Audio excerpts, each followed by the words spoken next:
Before we get started, I want to inform you that everything you're about to see and hear in these videos is alleged for now. Welcome to part 2 of Agent Phillip Scott, the biggest fraud of them all.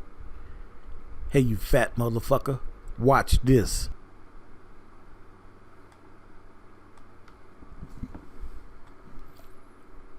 Right click, properties, date modified.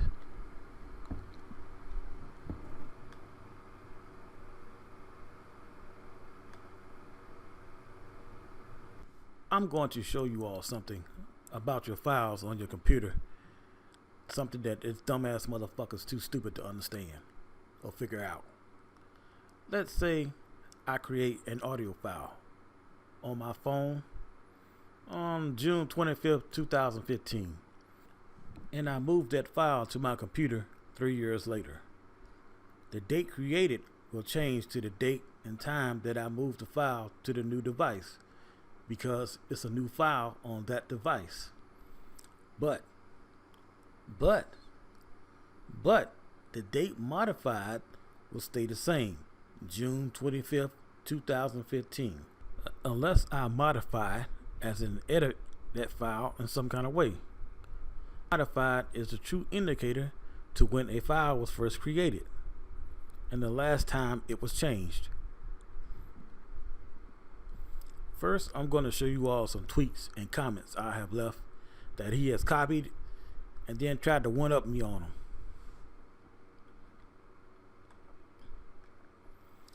Now, I have about 10 videos I'm going to show you all where he has stolen material from me off of my computer and phone and my comments. And there is so much more I could show you that he has stolen from me. But I'm saving that for the courts and the investigators when this nigga tries to lie his way out of it. Plus, I have videos I haven't even went through yet. I had to buy another computer and only use it at the library to make sure this nigga wasn't spying on me. Like I said before, he has been deleting and editing his videos, but it would be impossible for him to erase everything because he has stolen so much from me and has been stealing from me for so long. You don't have to watch all of them, but after the first one, I'm sure you're going to come to the realization that this nigga is a thief. Keep in mind, these were rough drafts. I may have changed my mind on some issues, and I probably would have presented them a little different, in a different way. And also, I got 3 YouTube channels, so they're not going to all look the same. I'm going to show you all the dates he uploaded the videos and the date I created the material. Listen to how similar to what he says as to what I'm saying. Some of it's even word for word. I will start with the most obvious and most important one. You will not believe how obvious it is. Watch them tell on themselves. And just in case you're wondering, I don't talk about some of the markers you see because some of the thoughts he stole with my comments that I left, and I can't prove the date on those. Now, here's a tweet I sent out on February 27th showing the cost of the wars in the Middle East and that there's more than enough to give us reparations. Now, here he comes the next day trying to one-up me on it. Now, when things are all sorted out, I'm going to do a video on this and other things that the government spends their money on that, you know, could be used for us. It probably wasn't even 24 hours after this motherfucker saw my tweet that he put his tweet up there. It goes to show you how close he's fucking following me and he's fucking stalking me. The same way he was stalking Tommy Sotomayor. Okay, this next one is a tweet I sent out about calling people coons. And he decides to steal it and turn it into a t-shirt.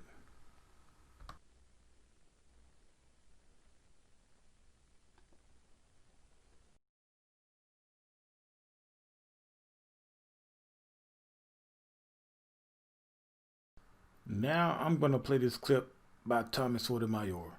It's about 7 minutes long, and it will give you a better idea as to what this motherfucker does.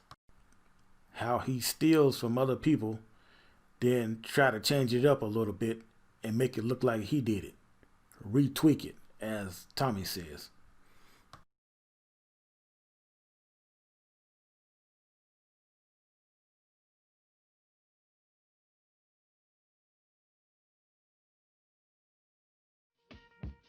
But I want to talk about this one cat, and I didn't want to talk about him, but I got to, because every time I would make a channel, this nigga would pop up, be the first one to subscribe, because I figured out how to look and see who subscribed right before it gets to be too fucking many. And his name is Mr. Houston. He does the Advice Show TV. Now, I did some research before I did this, because I wanted to make sure. Well, Mr. Houston, the Advice Show TV, and this is going to be the only time that I mention him. I don't even know why I'm mentioning him, but I just want to point out something, because it bothers me that black men are doing this.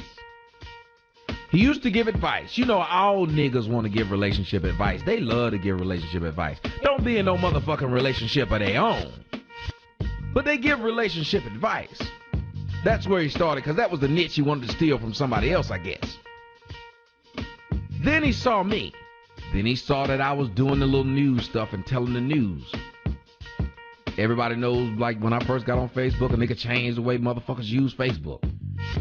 Got on YouTube now and changed the way niggas use that. I understand. But what I don't get is, why are people so unoriginal that they don't have their own dreams? That it ain't something they want to do. They want to do what you want to do. Now, this nigga done went from the Advice Show to telling news. The same news I tell. Whatever I tell, this nigga tells. And I started to look, and somebody told me, they was like, yo, that dude doing the same shit you doing. I went, look. I said, maybe they got it wrong. So I went back and looked over some months and see where he started, see where I started, see what he did, see what I did. And I said, the son of a bitch. Now I done seen a nigga on the damn video with a shirt on. Talking about some go buy his shirts. Go log on his damn radio. So I said, son of a bitch. Does this nigga want my name too? My goodness. Do you niggas not have a dream of your own? Now I don't mind the competition, cause as the motherfucker said, or what is that slick lyric? There is no competition. There ain't no competition, I don't mind. There's no direct competition, and I get it. But it's just funny to me that if you're gonna steal my shit, give me credit. When I steal a nigga shit, he gets his credit. If I take a nigga shit, he gets his credit. Black folks, we don't want to do that. And I don't understand why. Oh, plagiarism ass motherfuckers, you. Get your own shit while you're biting mine. But you watch these niggers, and they do it. And they do it like it's slick. They do it like you won't notice. But I guess most people won't notice. Because one has personality, one doesn't. So you seeing the two damn things and you wouldn't notice. I'm really hurt though. Because dude went out of his way to copy me. I had to block him on Twitter because I went and looked. I had to block him on Twitter because he was following my shit. Isaiah told me, and I said, you know what? Maybe he'll quit when he realized I'm blocking him and on every one of my shits. And I ain't stop him. That nigga was real serious about doing me. And I get it. I understand. There's room for all genres. There really is. I just think when you got the Advice Show, but you read the news, the fuck is that? It is obvious you switched at some point. You didn't, you what, that was giving advice wasn't working, motherfuckers wasn't listening? What happened? Then you got your black shirts on. Nigga, do you want my name? Seriously, do you? I can give you some pointers on having a personality. But do you want my name? He got the black shirt, same lettering and everything. I'm like, son of a bitch. This is sickening.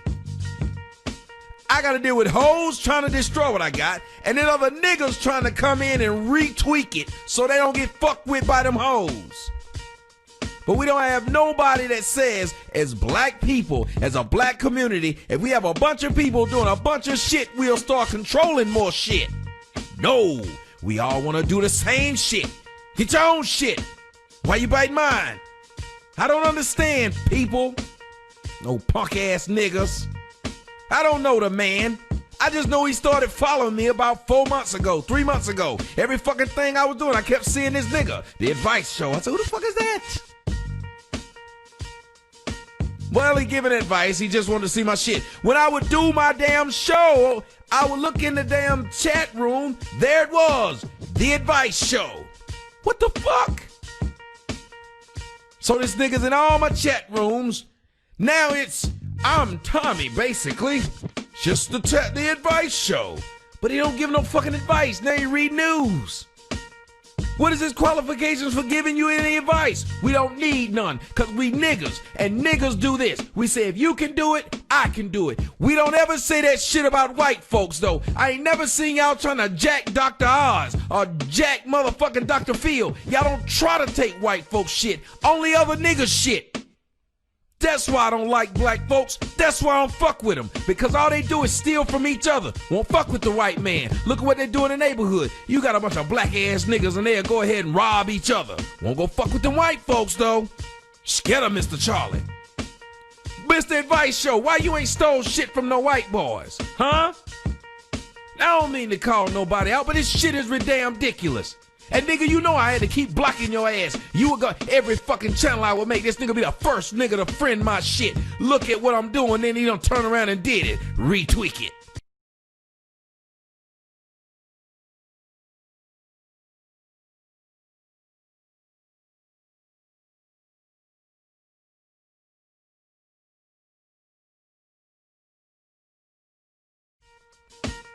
When you gonna start giving advice? Then I got other pages to damn friend my damn Facebook page, so whatever show I do, this nigga can see it. Undercutter's piece of motherfucker, he doing this, I can do it better. I sell my shirt for $20. Go look at this shit. This nigga sell his shirt for $18.50. What the fuck? Who is raising these niggas? That's why you, when you ask me for, oh, can I get some help? Hell no, I ain't giving you. And as you're watching this evidence part of the videos, keep this in mind. Retweak it, retweak it. It's not all gonna sound exactly the way I said it. He's gonna try and take it and twist it around and make it into his own thing, or he's gonna try to debunk it. Or even a lot of times, it's exactly what I said. Retweak it. Okay. We're at the first video. Black YouTubers are agents working for the man. I'm going to play the first few minutes of this so you all can see him look down and read his script. Oh, shoot. Man, I done messed up, didn't I? Cynthia, you there? Yeah, I'm here. Okay, I done messed up. Cynthia, the worst agent on YouTube is here today.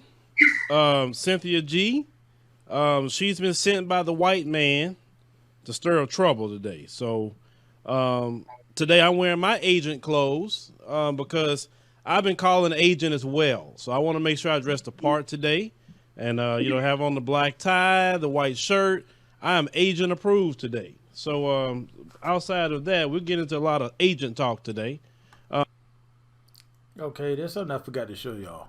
Over here up on the right where it says change, that's like date modified on this program that I showed you before about the files. Now we'll get into what they took from me. I'm going to play the clip and then let you listen to it, and then I'm going to play what I said and when I said it. But first, listen to this clip by the Young Turks about agents infiltrating. Ken, what is Iron Fist? That's a code name. It almost sounds like it's from a dystopian science fiction movie. I couldn't believe it as I read the documents. I had to blink and wonder if I was seeing things. But Iron Fist is the code name for the FBI program by which they would surveil and actually recruit informants within Black identity extremists. And if you look at the document's definition of this, I should have mentioned this earlier, they actually define its origins as having been in the Ferguson protests following the police killing of Black youth, Michael Brown. And so because you don't understand, unfortunately, Black unification is going to have to deal with those who you don't agree with all the way. Cynthia don't agree with me 100%. I guarantee you she don't. I don't agree with her 100% on some things. But we do have one thing in common I could say is that for sure white supremacy is the enemy and we need to be liberated from that. I can build from that. As anybody who's going to see me around. So if you see me talking to someone who could be a Black Republican, I'm not a Republican. Ain't far from it. But do they believe our liberation is important? That's what's most important. So, Cynthia, I'm Okay, now let's play what I said. Black users too. Don't always agree.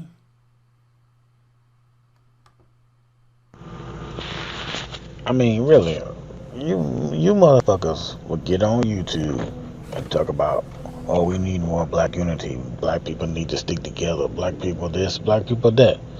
And y'all the first motherfuckers to start bashing somebody that's Black because they don't believe exactly the same thing you do, or they have different means of achieving the same damn goal.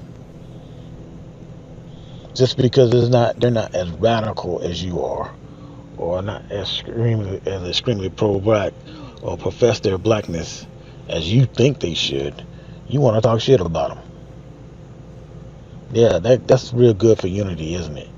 Everybody has to be like you. Everybody has to think like you.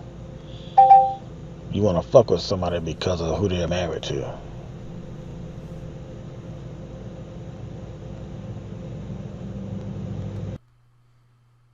Okay. Now we're taking a look at the next clip. Always looking for a fight in common. Minute 110.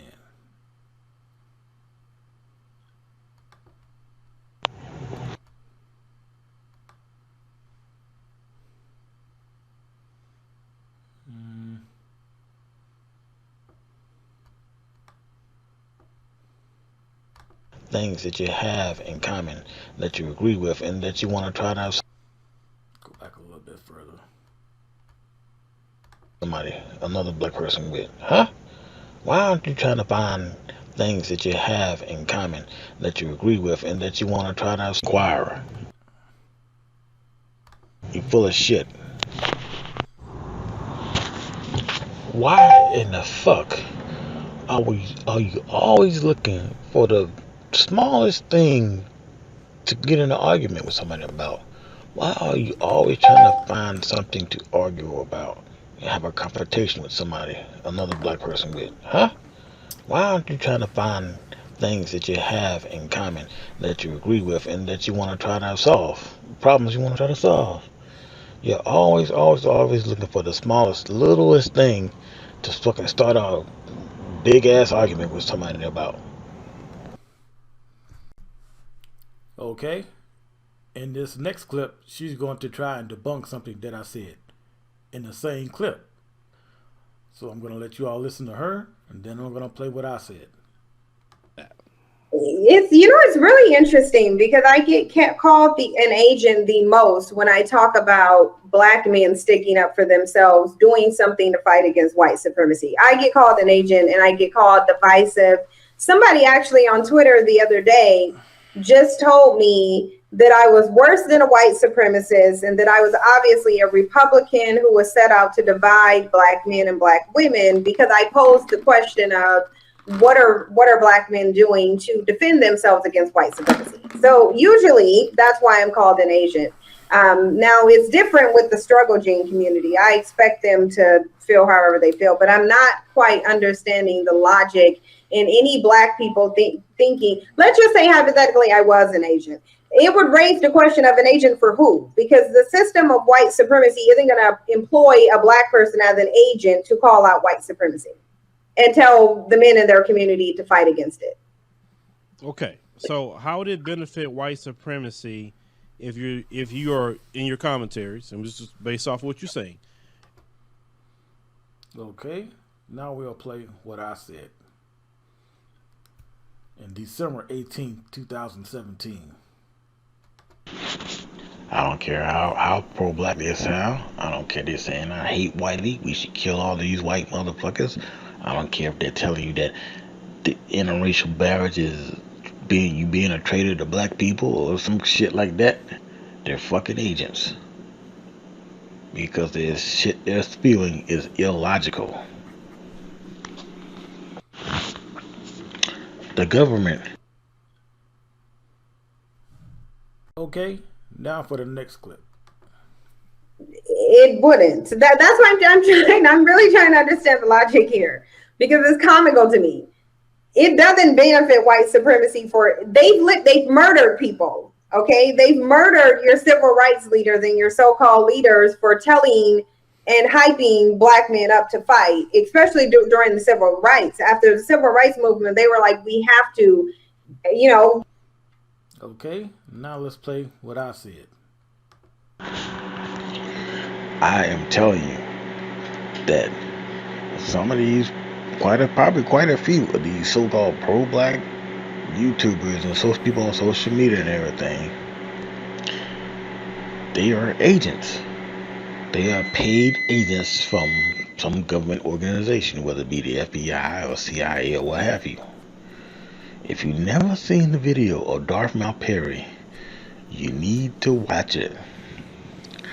A lot of Malcolm X's bodyguards were paid agents of the government, sitting there right by him, knowing what he was trying to do for black people, knowing how he was trying to help black people, sitting there right with him, talking pro-black, yeah, black man this, black man that, were fucking paid agents of the government.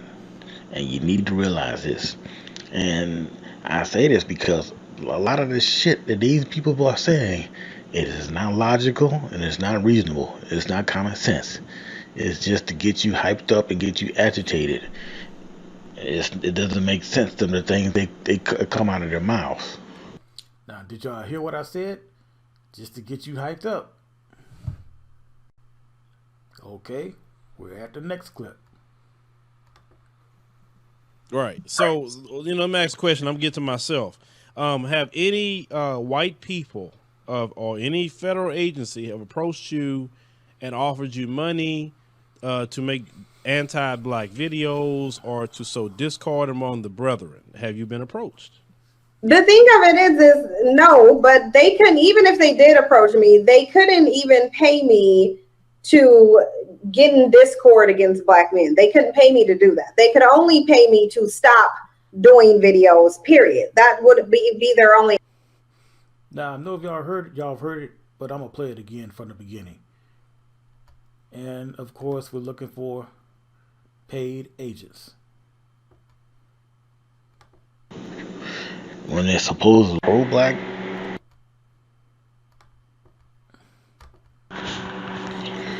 I am telling you that some of these, probably quite a few of these so-called pro-black YouTubers and people on social media and everything, they are agents. They are paid agents from some government organization, whether it be the FBI or CIA or what have you. If you've never seen the video of Darth Maul Perry, you need to watch it. A lot of Malcolm X's bodyguards were paid agents of the government, sitting there right by him, knowing what he was trying to do for black people, knowing how he was trying to help black people, sitting there right with him, talking pro-black, yeah, black man this, black man that. Now, within a span of about 3.5 minutes, 4 minutes, she took 4 things out of one recording that I had. From here to here, within a span of about 4 minutes, she took 4 things out of one recording that I had. And I know y'all don't think that's a damn coincidence. And to the black females, y'all do remember when she tricked y'all to go out there and destroy Nate Parker's career, right? Because he was married to a white woman. Well, how come she didn't do the same thing to Phil that she did to him? How come she didn't go after Phil like she went after Nate Parker? She played y'all. She played y'all to destroy that man's career and to get people to watch, not to watch that historic movie, a very important movie.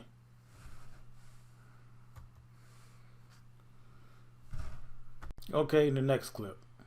And due to the sheer amount of trolling and hatred and the fact that I really believe black people don't want to really, I don't think black people want to be liberated. They would have a possibility of paying me to stop, but not to make negative videos against black men.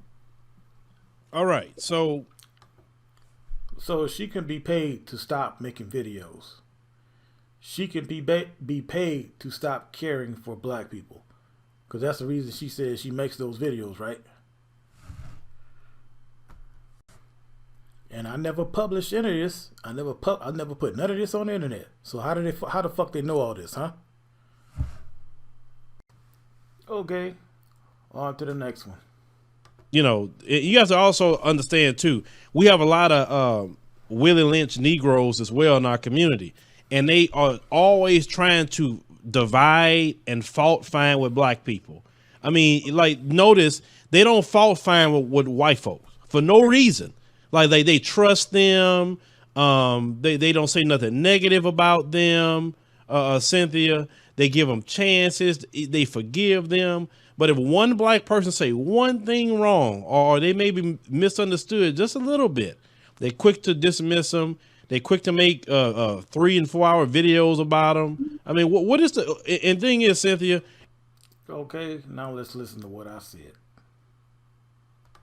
Yes, so your shows are entertaining and some of it newsworthy and informative, but you're not mature.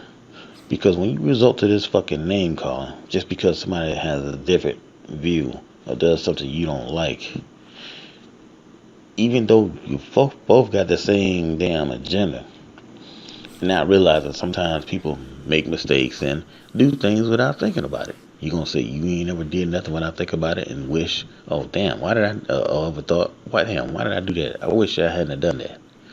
But as soon as somebody else makes one of that damn mistake that you don't like, you want to go all off on them. They're a coon. They'll sell out. They just stay that.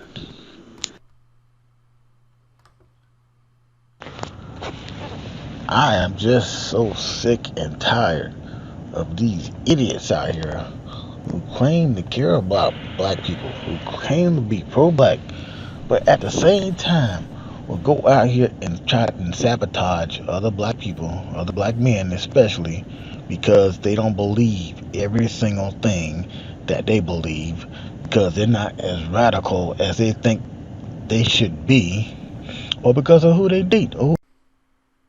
Okay, now on to the next clip. But yeah, everybody can't be an agent. That's the thing. Like, so you don't have, essentially then what they're saying is that you don't have people out here fighting for black liberation. We're just pretending to part-time when really our goal is to be divisive and to be agents. They're not explaining who we're being agents for. They're just saying that we're being agents. Really, they're regurgitating some dumb talking points that probably their beta male, daddy deprived, neuter leader who's obsessed with white women is telling them. That's probably what they're doing. Okay. Now we're going to go to Agents 2 again. And the 2-minute, 30-second mark. Let's see what we get.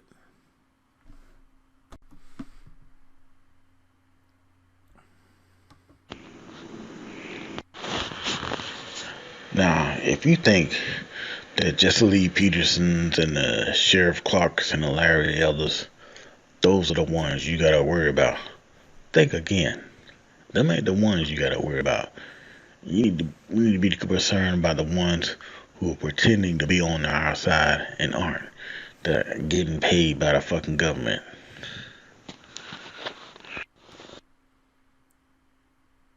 Okay, now what was that next one? 3 minutes, 30 seconds? Yeah. She was talking about, I'm pretty sure y'all figured out she was talking about Tariq Nasheed when she said that. So let's see what I said. Now, 3 minutes, 30 seconds.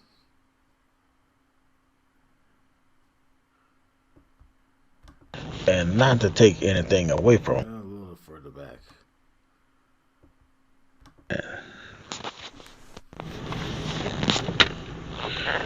and not to take anything away from him, because I happen to like the brother, but you do know a lot of the history from Hidden Colors, but Tariq Nasheed did. You do know that research comes from white people, right? They the ones who did the research and the studying and everything and gave us the truth. You do know that, don't you? Oh, I guess you probably don't.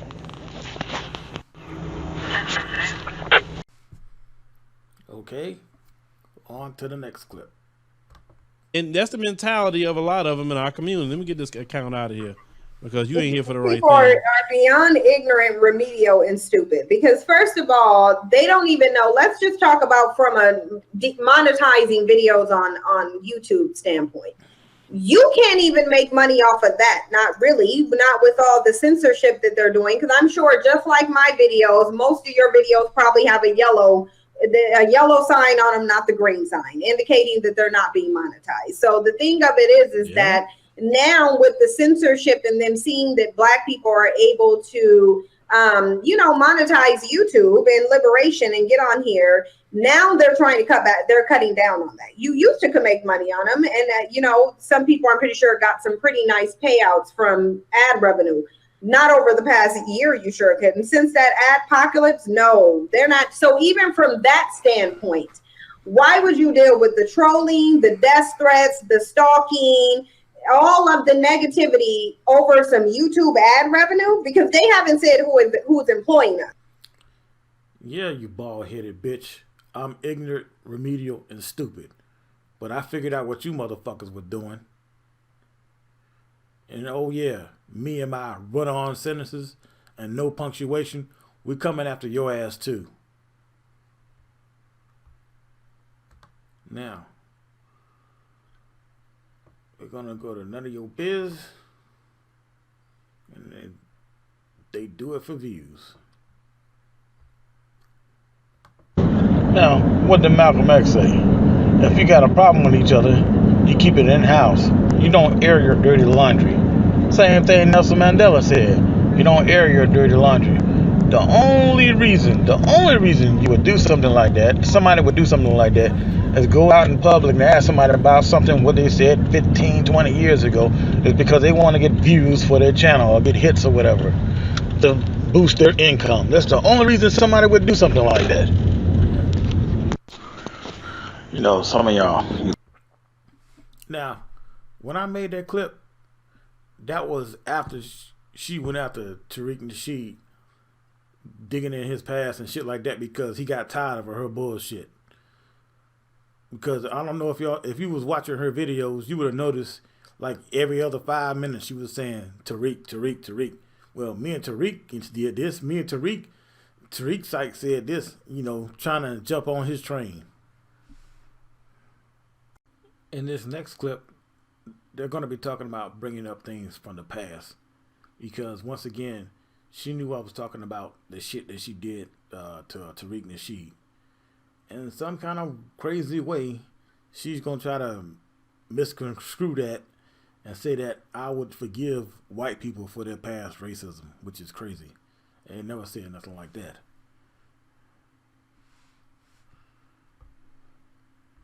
Now, we have people that's late to the party, when it comes to me at least, right? They came along after Phil's change.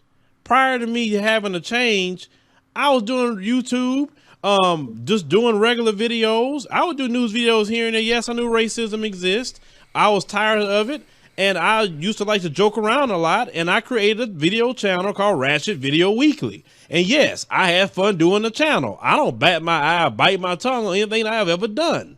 You acting like you discovering something about what I've ever done on YouTube. He used to call Why I Ain't the Hood Rat. You doggone right I used to say that. But I realized as this platform has grown and words have power, let me not do that, because I wouldn't want these white folks coming up and using that against black women, even though they're out of code, even though I can't stand what they're doing. I don't want to use that and give them the okay to use it. That's why I said that's not right for me to do so. So you're not saying anything that I won't even admit. Like, what are you revealing that I haven't put out there on my own? But the thing of it is, though, they'll say that and bring that up about you, but then when it's a white person that they want to worship, then you bring up their past racism, they'll say, oh well that was then, that was a long time ago. So they'll defend it when it comes to someone else, but when it's you, they'll bring it up as if it's impossible for you to change your mind, as if it's impossible for you to experience growth. Let it be a white person and people will be like, hey, look at all these racist messages they had in the past. So that was a long time ago. They could change. So either. Now let's hear what I said about bringing up stuff from the past. And the thing about it is, you motherfuckers are out here looking for shit to fuck somebody, to start some shit with somebody because they said something that you don't like or that you don't agree with. You out here digging for shit, trying to discredit them. Your own people. Oh, he said interracial marriages don't bother him. Well, let me find out what this motherfucker said in the past, and if I can put this out on him and get his ass. Oh, she don't believe in reparations.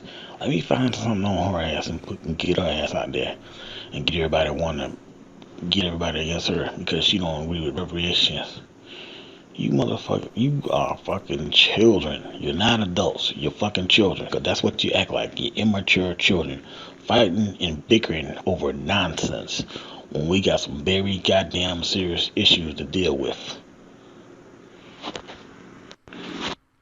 She knew I was talking about her. Okay, now we're going to listen to them talk about interracial dating among other races. And then you can hear what I said. Well, I'm the type of person, I study people, I analyze people. That's just part of what I do. And on the topic of interracial dating, I noticed something with white people. They do interracial dating. A lot of white men marry Asian women. That's their number one woman they go to. But I notice if they get with a black woman, if they get with any woman, they better not get off code. In other words, I don't care who you're married to, you better be on team white supremacy. And if you get out of pocket, it's a consequence for you getting out of pocket. And you're female or dude, whoever you with, better not get out of pocket either. That's why you have, people married to whoever else and they still on, team white supremacy. It don't even matter most of the time. But us as black folks, we marry someone else. We don't care about black folks no more. We talking about, all lives matter now. That's what we do. Well, the thing about interracial dating is only considered to be between black people and white people. And we can tell that because even when white men go to Asians, which Asians are they going with? You don't see them with the dark-skinned black Asians. You don't even really see them with Filipino Asians, because they're too brown. You almost only see them with Chinese, Japanese, and some Koreans, the whiter ones. Mm-hmm. So even though they can be socially said to be dating outside of their race, they're dating white Asians. You do not see them with brown Asians. White men do not date brown Asians. They only date the white ones. So even still, you have two people who are biologically white and they're with each other, but they don't even do it when they're with black women. They don't get on anything and demean white women in the process of being with black women. They don't do that. They don't ostracize their own, and they're still not going to stick up for you. Even if they are in a relationship with you, they're going to stay on code, and that black person is going to have to follow over into the white mentality. White people are not going to take on black people's mentality. And so it's just. Okay, now we can listen to what I said. I am just so sick and tired of these idiots out here who claim to care about black people, who claim to be pro-black, but at the same time will go out here and try and sabotage other black people, other black men especially, because they don't believe every single thing that they believe, because they're not as radical as they think they should be, or because of who they date, or who they're going with, or who they're married to. It is absolute stupidity. Do you see white people doing that? Do you see Asian people doing that? I never seen Asians go out and try to sabotage another Asian because of who they married to. I never seen a Mexican do it. It's only us.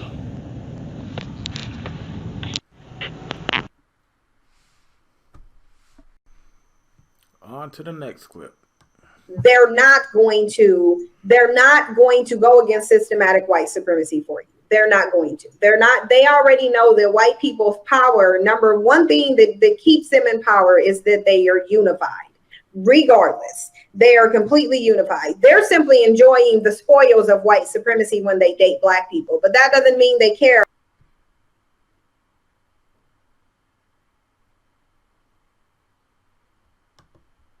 Government, they want turmoil and hate and rage against the races. All the other races of people hating each other and treating each other like shit and distrusting each other. That's what they want. That's how they win. That's how the wealthy wins. That's how they are wealthy, because they divide and conquer and they collect the spoils at the end of the war. While we're all fighting each other and over dumb shit, they're celebrating. Now, how many things they done stole from this little clip for me right here? It's about, what, 6 or 7 already? Now, there's a question you need to ask yourself about her. Why wasn't she trashing black men in the beginning? Remember what I told you about them flushing you out in the comment section. You leave those angry, pissed off comments and the government starts looking at you. They put that black identity extremist label on you, and they can track who you are very easily. Well, that's the end of this video. Now it's time to move on to the next. Okay, now we're on the next video. For some reason, he took this video down. I don't know why, but anyway, we're gonna do like we did the last one. I'm gonna play what he said, and then I'm gonna play what I said. Now, I mean, like, I don't know, what are you thinking? I mean, that's not realistic.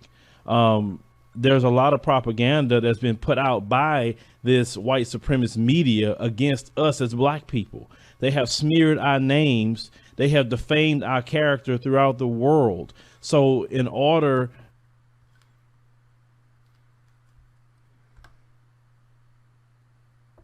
Okay, boy 16. And continuing with Claude Anderson and Boyce Watkins, there has been a massive propaganda campaign against us worldwide, and other peoples of the world have never ever met us. So how can you be mad at their ignorance of us when everybody on this planet believes everything they see on TV? I don't think we should be mad at them. I think we should be trying to tell them the truth about us and what has been done to us, and maybe they'll have a better understanding and explain the massive propaganda campaign against us.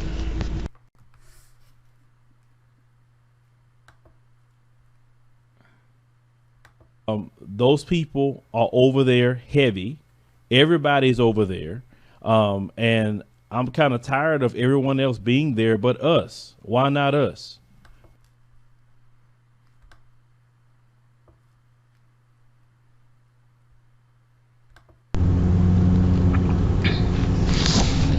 And adding to Boyce Watkins and Claude Anderson, there are parts of Africa that are really booming right now.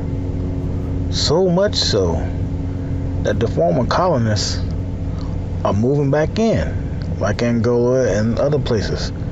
It is so, their economies are so screwed up But Africa is booming so much, mainly because of China's help, that they're moving back in. They're trying to move back to Africa. And who's missing out on this boom? Just the same people who missed out on the same boom of South Africa. Us.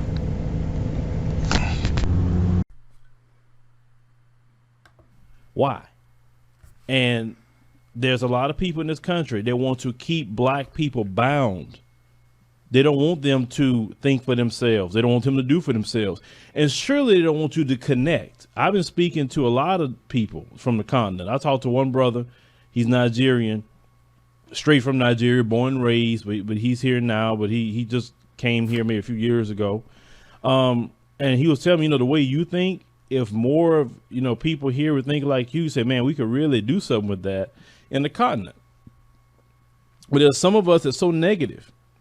They have everything in the world. The way he thinks. The way he thinks. Do y'all see what a punk motherfucking nigga this piece of shit really is? Do you see what a no good motherfucker he is? He's gonna take my ideas and try to act like it was him because he's too fucking dumb to come up with anything.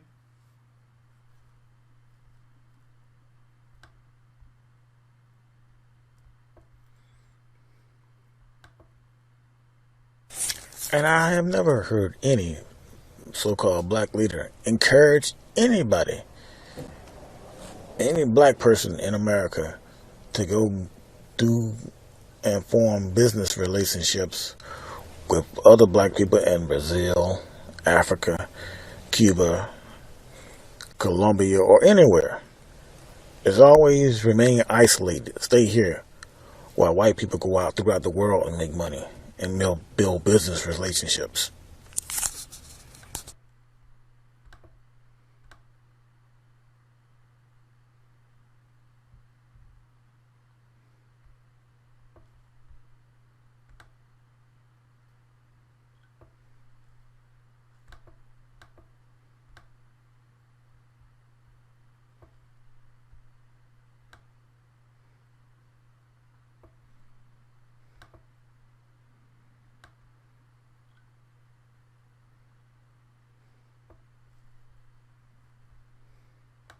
You say, okay, brother, shoot, let's link up. Let's go connect with these people in different parts of not only the United States of America, which that's part of our mission too, is connect with our brothers and sisters right here in America and the othermost parts of the world. Passports are only $110 to get the book.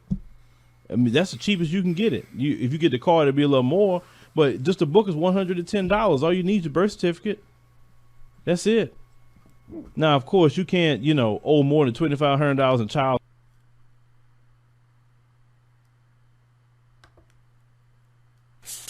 And connecting with other people of African descent in Africa and other minorities worldwide and doing business with them and locking white people out. Those should be your main concerns. I don't know how many damn times I watched his videos and I said, damn, that's what I said. Damn, that's what I said. Not knowing it was what I said. Because that punk motherfucker stole it from me.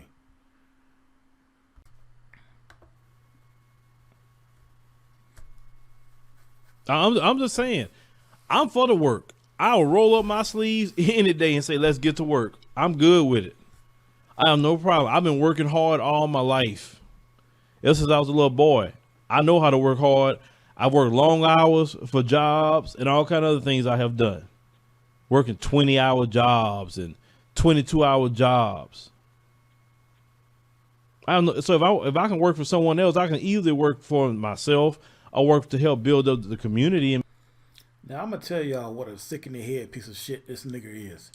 This motherfucker is taking bits and pieces and parts of my life and trying to act like it was him. Okay, motherfucker. If you had a job where you were working 22 hours a day, tell us. What job did you have that you worked that many fucking hours in a day? You don't have to tell us what company, but what kind of job you had where you were working that many hours a day and OSHA wasn't involved. I can only think of 2 jobs in America that are like that, and I used to do one of them. And I know your punk ass couldn't do it. So tell us, what job did you have when you worked that many hours a day?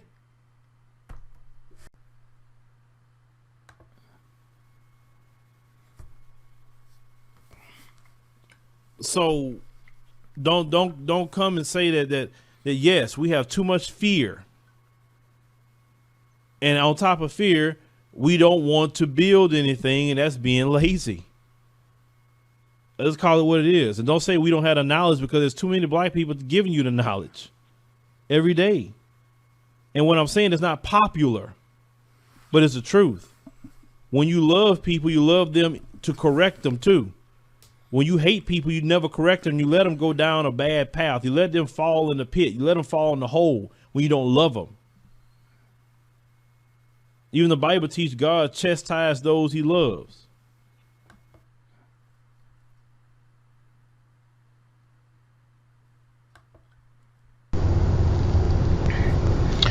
There's no such thing as constructive criticism anymore.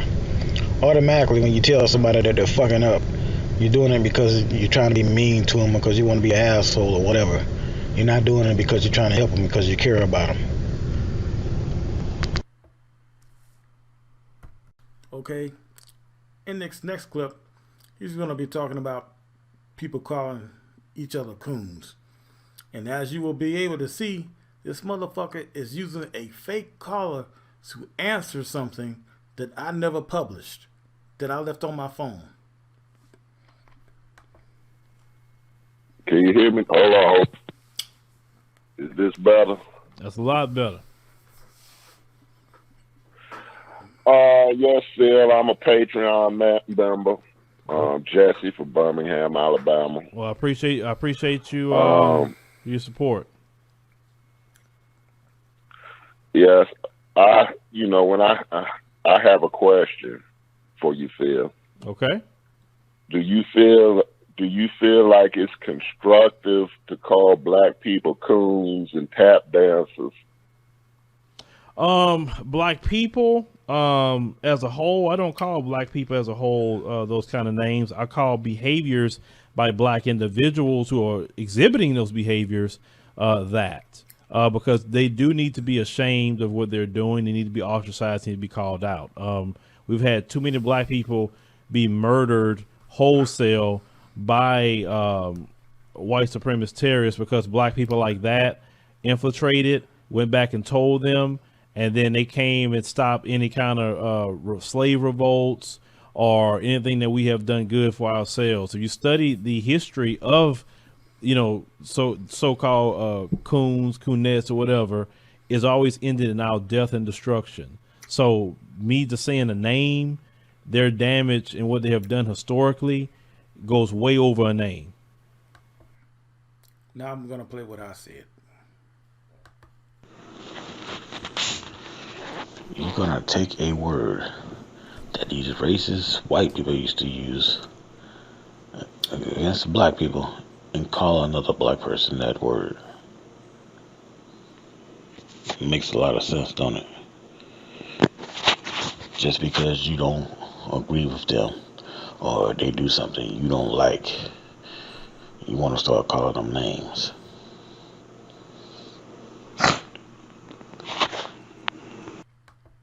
Now I'm going to show an image that I created, that I tweeted.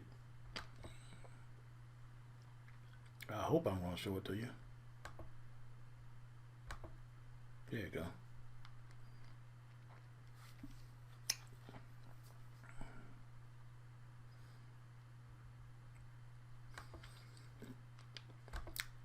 And that's something else that I'm going to make a video on. Every single negative word that these racist motherfuckers have come up with about us, black people are out here calling themselves that. Every fucking thing. Do you all see how this punk nigga is fucking with me? Mad because he's dumb. Motherfucker, I promise you, you are going to get your chance to fuck with me face to face in the real world, not on this internet bullshit. Once again, he's going to use a fake caller to answer something that I left on my phone and I never published. And that was about these motherfuckers never giving anybody else any credit for anything. It's always about self, self, self. And one thing I like about your show is that you give Mr. Farrakhan a lot of credit for a lot of views that he has and stuff. Because I listen to a lot of famous YouTube people, personalities, and it would be almost word by word quoting stuff that Minister Farrakhan said, but they would never give him credit for anything he said.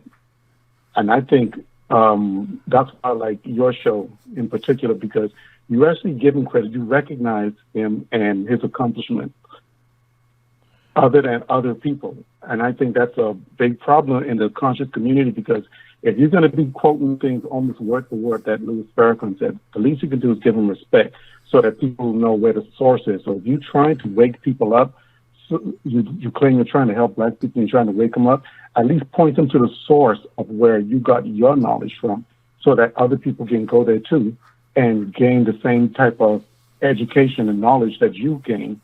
So right. That's why I believe in like your show. Well, I believe in doing that, and like you say, whether it comes from Minister Farrakhan, whether it comes from the Honorable Elijah Muhammad, whether it comes from Dr. Francis Cress Welsing, like you said earlier, Neely Fuller, or whether it comes from Dr. Joy DeGruy. Exactly. Wherever it comes from, I'm quoting, even if it's another YouTuber, I'll say it because I want people to know where I got it from. I don't want people to come back and say, hey, man, you're talking about this, but it sounds like this person. No, I want to say exactly where I got it from. And they points were right. And exactly. So. All right, bitch. I'm going to even make this one easy for you. Show us 5 people before you made this video.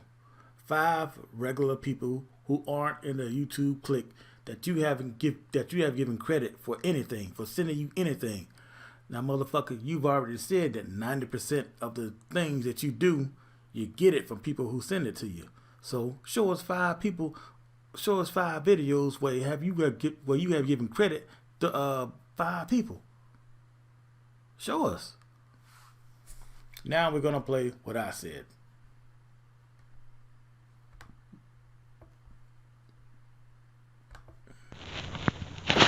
Oh, and the problem I have with black YouTubers, so-called pro-black YouTubers, you act like you know it all. You won't give anybody any sources as the way you get your information from to enlighten other people. You want to make it look like you know everything. You won't give a shout out to commenters who give you information that you never had before. Because you're so damn terrified that your viewers or watchers or whatever or followers might look at somebody else's damn channel and you lose lose a dollar or two here or there. And that's another reason I say the far majority motherfuckers, they are frauds. They're either working for the government or they're working for a goddamn some racist conservative group, because they only care about themselves. They're selfish. They're all about self. I've already showed y'all this punk nigga steal from Dr. Francis Cress Welsing. I already showed y'all steal from her. Retweak it. They don't want that. Because the day you finally wake up and you realize that, man, I can connect with them and I can probably tap into business over there and resources and connect that bridge back here to our brothers and sisters in America. They don't want that. They don't want true Pan-Africanism.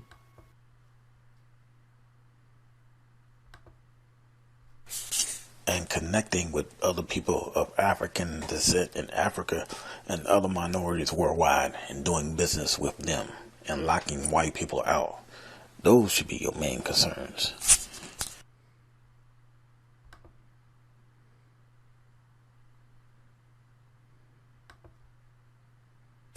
And I have never heard any so-called black leader encourage anybody, any black person in America, to go do and form business relationships with other black people in Brazil, Africa, Cuba, Colombia, or anywhere.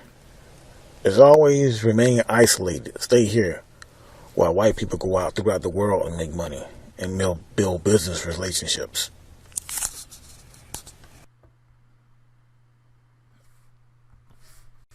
For the most part, there's nothing wrong with the Chinese people per se.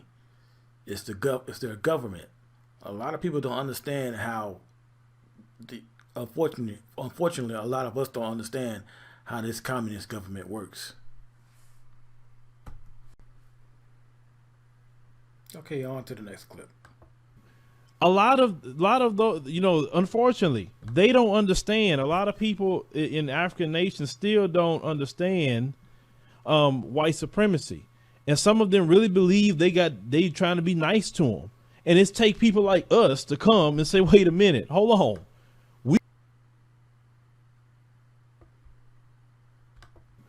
A lot of those, unfortunately, they don't understand. A lot of people in African nations still don't understand white supremacy, and some of them really believe they trying to be nice to them. And it's take people like us to come and say, wait a minute, hold on. We live with them. Let me tell you the truth, okay? And give them the truth coming from us. And from what I've talked to a lot of them, they want to deal with us. They rather do business.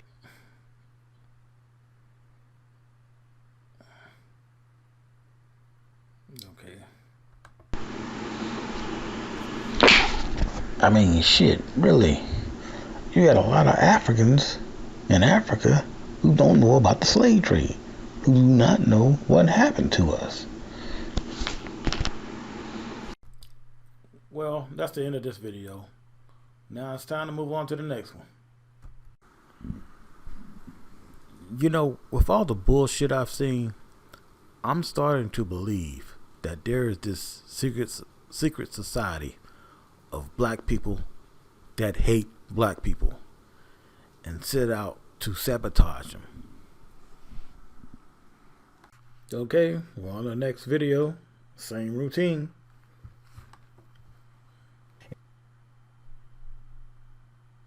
And yet we don't do anything as even a small group. My thing is, I tell people, give me a small group of people. Give me 3,000 people. That amount of people that's ready to go to make change. You could do it a lot with that many people willing to step in and get the work done. Now, of course, like when we were discussing things today, some things we don't discuss on the internet. We don't. And certain moves I would never discuss on the internet. Some things we need to discuss behind closed doors, no cameras, no cell phones, no nothing. Make certain plans for the community and execute those plans. Now let's play what I said. Why? And I'm about to learn what they really are. No, not exactly.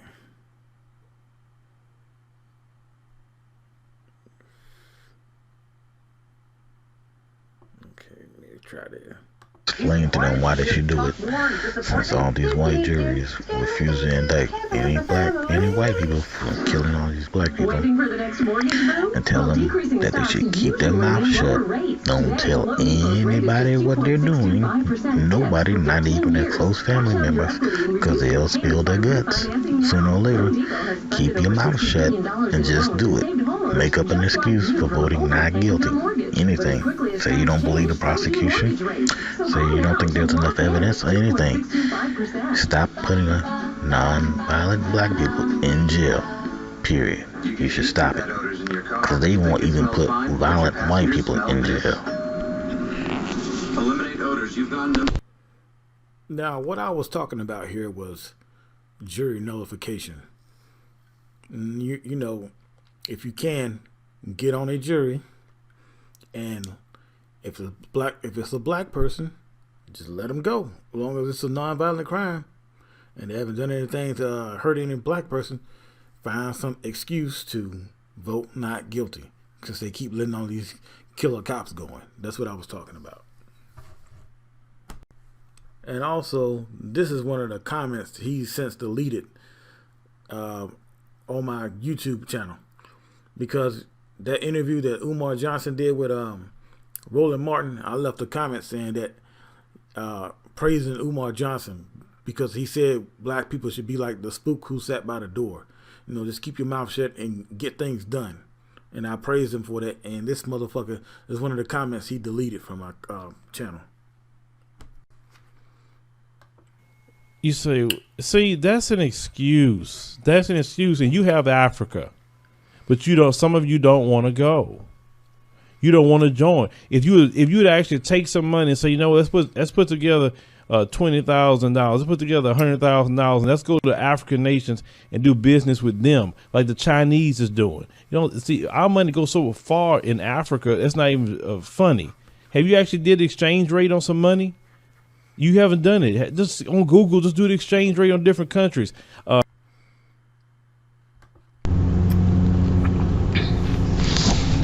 And adding to Boyce Watkins and Claude Anderson, there are parts of Africa that are really booming right now. So much so that the former colonists are moving back in, like Angola and other places. It is so, their economies are so screwed up. But Africa is booming so much, mainly because of China's help, that they're moving back in. They're trying to move back to Africa. And who's missing out on this boom? Just the same people who missed out on the same boom of South Africa. Us.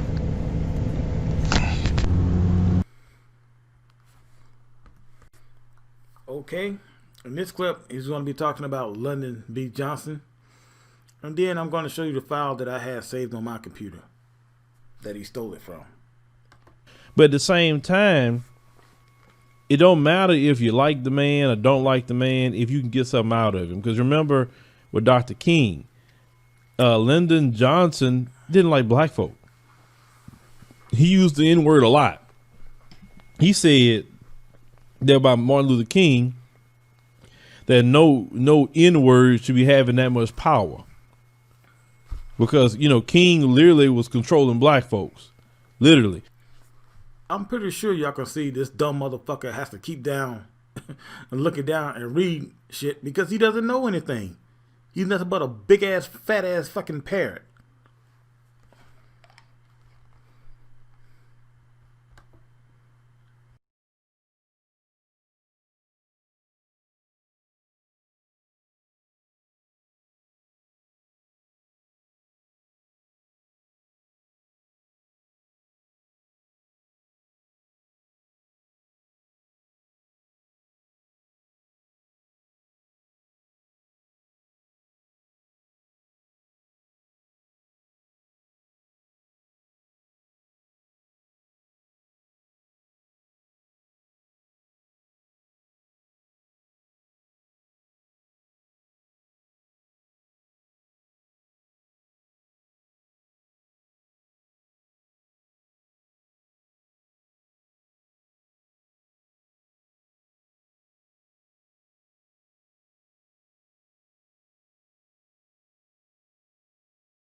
Okay, on to the next video. Before we start on the evidence of the next video, I'm going to let you all listen to this clip and what he says about Richard Spencer. And just think about it for a minute. I could have a conversation with Richard Spencer. I really could. And I wouldn't bat an eye because he doesn't offend me, because I understand where he comes from. I understand it. I'm not going to get mad with him. He's only doing what he normally would do. That's his nature to do it. Yeah, he understands Richard Spencer. He's not offended by him. because he's on Richard Spencer's side. That's why. Okay, next I'm going to show you a picture that he stole off of my computer.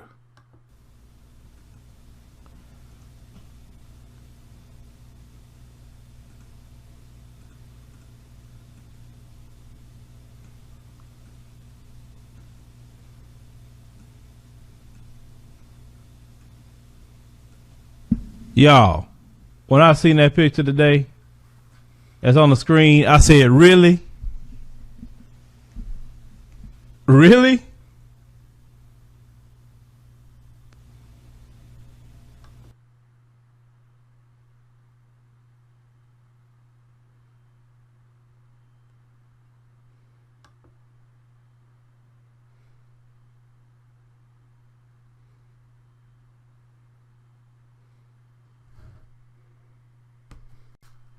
Okay, on to the next clip of this video.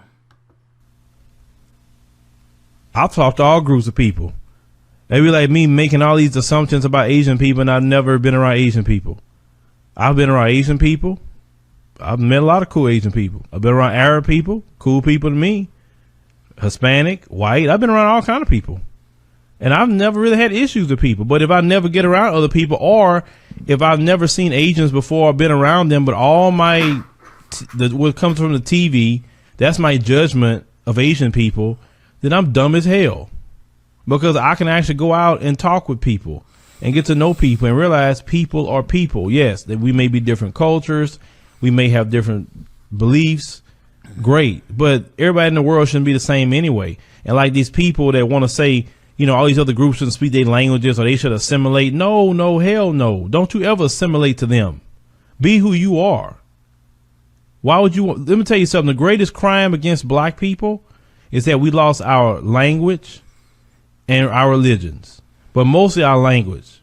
Trust me, I hate that I can't talk with another black person in an African dialect. I hate that. So don't ever sit there and let those people take from you voluntarily by you not speaking your language. Speak your language. Speak it. Do it. Do it much as possible. I have no issue with you speaking your language.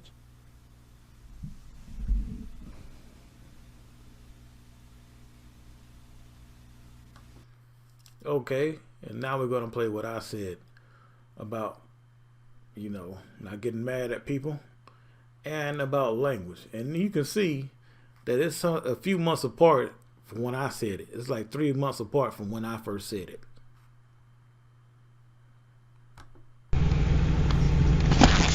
And continuing about other races of people across the planet being ignorant of black people and only knowing what white people showed them about us on TV. When I was in basic training, I met a white guy who had never ever seen a black guy before. So, you know, in basic training, he's probably at least in his 20s. And he was shocked when he met us. He was like, wow, I can't believe it. Y'all just like us. And I said, oh, really? You know, I didn't get mad at him. I didn't hate him. He was just ignorant. He didn't know any better because he didn't know anything different than what he had been taught. And that's the way we need to look at it when it comes to dealing with other people and other races across this planet globally. Because all they know is what they have been taught about us. They never met us before. Okay, now we're going to play what I said about language. There is something that we need that would absolutely drive white people insane if we had it. And you know what that is? Our own language. If we had a language that we could speak to each other that they cannot understand, they would go crazy. They don't feel threatened by everybody else, really threatened, but they will feel very threatened by us.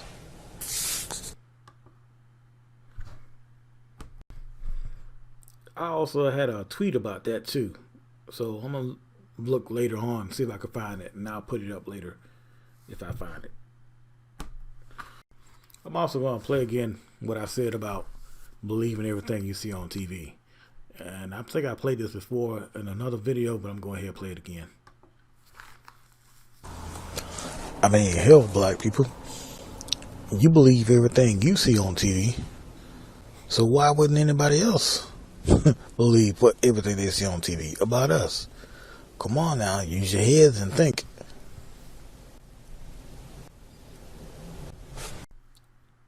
And this motherfucker has the nerve to call somebody else dumb.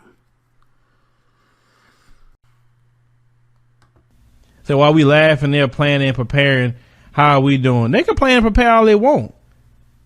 Go ahead and do that. But we are not those 1950s black people. If they do the wrong thing, I already know about black people. I'm gonna tell you this much. It's sad what I'm about to say. It requires a blood sacrifice. I hate to say this, a blood sacrifice for us to unify.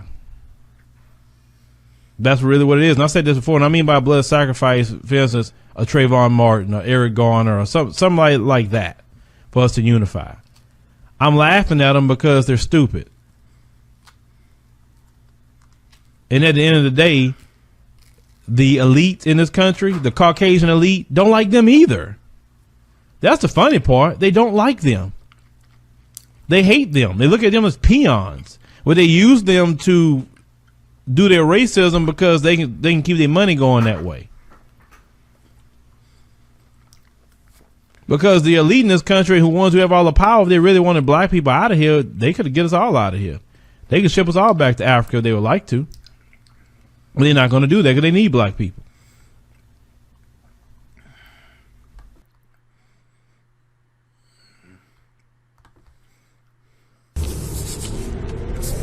Message for the dumb racist white people. Now you yourself are a selfish, evil asshole. Now what makes you think the wealthy are gonna care about you? Huh? What makes you think they're gonna give a damn about you? Okay, in this video, I'm gonna play a little bit of it. Then I'm gonna come back and talk about it. Talk about it. You sound good? Cool. Good. Some of y'all probably going to work, and it's great to have a job, right? And you're alive, and God woke you up this morning, and you got, out of bed on your own 2 feet, and you got in your car on your own accord, and drove. Hey, you doing a lot better than a lot of people. So please don't take the little things like that for granted in your life, because we take things for granted every single day. And every day that you live, count that as a blessing, because some people aren't living the life you live in. And some people would actually love to have your life, believe it or not, even though you may think it's bad or it's not good in some instances, or it could be better. Just try to always keep that in mind when we have to deal with things in our lives. So you lost your job? Well, you know what? I lost a job too, Big E. I lost plenty of jobs in my life. And when I lost a job, actually always my next job was better than the previous job. I made more money and better benefits. Now, I don't remember if it was part 1 or part 3 that I told y'all about this. But remember when I said that you might say something out loud, or you might be talking on the phone about something, then the next thing you know, you hear them talking about it in a video? Well, that's what this motherfucker's doing right here. During this time, I was having problems with my job, and I quit and I left. And this is right here, this is this motherfucker fucking with me. Remember how I told y'all they try to make you think you got some kind of spiritual connection with them, and them fucking with you? This is what he's doing right here. But there's going to be a connection between me and him, and it sure as hell ain't going to be spiritual. This bitch knows the kind of problems I was having in my life and the shit I was going through. And he's going to steal from me and fuck with me, and he really thinks I'm going to let him get away with this shit. And y'all keep in mind, this is the video where he was saying a lot of black people hate black people. Yeah, motherfucker, we know you hate your own. We know you and your fucking hacking crew. We know that you hate your own. But we're going to give you a real reason to hate your own. Okay, on to the next clip. The reason why black men coon. I'm talking about that too. Why you say, why is more black male coons than female coons? I'm gonna tell you why. Some black men give up. The Jesse Lee Petersons of the world and the Larry Elders of the world, I look at them as black men who just gave up. Some black men can't deal with the pressure of being a black man every single day. And some of them just say, I can't deal with it. It's easier to coon. At least if I'm cooning, I get some money. White. Now, here I come. As you can see, this is only 4 days from when I said it. 4 days. Now, if you think that Jesse Lee Petersons and the Sheriff Clarks and the Larry Elders, those are the ones you gotta worry about, think again. Them ain't the ones you gotta worry about. We need to be concerned about the ones who are pretending to be on our side and aren't, that are getting paid by the fucking government. Okay, I'm just gonna play this little thing that I said, and y'all can ask his bald-headed friend about this. Since she isn't getting paid by anyone, you can ask her this question. Now, you gotta ask yourself, how are these people who go online saying some of the things that they say able to keep their jobs? How is that? And they're showing their face and everything. Everybody knows who they are, but they're keeping their jobs. You have to be able to explain that. Now, when they hijack, when they fucking hijack my writings and everything, my ideas and everything, they didn't talk about that, and I wonder why is that. And that was one of the clips that they stole from in that previous video, black YouTubers or agents. So why didn't they talk about that? This is going to be a quick clip of one of his retarded lies. Now, you know, back in the 80s, they brought black women on TV to disparage black men on Donahue, Sally Jesse Raphael, who's the other one? Jenny Jones. I mean, those of you in my age group, you know who the people I'm talking about. You know, a little bit in the 90s, Ricky Lake, Oprah, and many other shows. And all they did was trash black men. They spoke. Now, this goes to show you how this, another thing, how this motherfucker was stealing from me. Somewhere I got audio about Donahue. Donahue was not one of those fucking Jerry Springer type shows. It was a real talk show, an intellectual talk show. People actually talk to each other. They didn't have all this craziness of throwing shit and having fights and everything else. And this motherfucker was only 10 years old. Now I want y'all to think about to his earlier videos and the way he talked before he paid someone to teach him how to speak. And you think that a motherfucker with a brain like that would watch a show like Donahue? Go back and watch some of Donahue's old shows, and you'll see how the people in the audience reacted and what they talk about.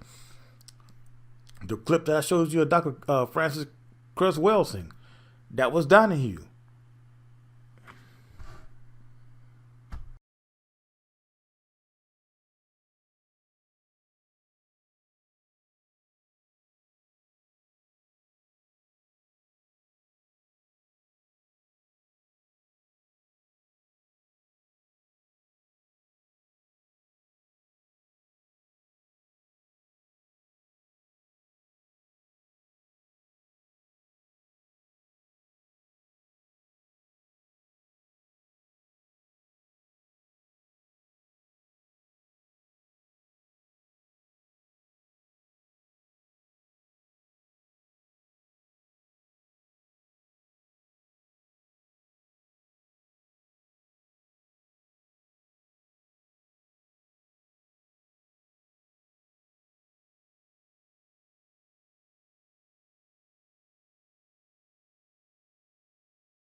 Okay, now we're on the next video. Gonna play what he said, and then I'm gonna play 2 clips of what I said.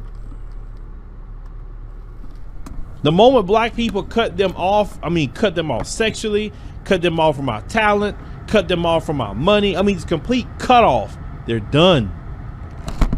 No matter where they at, they're done. Europe don't have resources like that. America don't have resources like that. If Africa and every person that has this skin say we're done, no more, we don't want, no, we good, we do what we go, stick to ourselves, we be with ourselves, whatever. This is what we do. You see how much they need us and how much they need Africa? We don't need them. Don't let them tell you that you need us and we civilized. No, you didn't do nothing without black people's help, for one, to build things, and you still need black people's help to live your everyday life. So let's go ahead and continue here.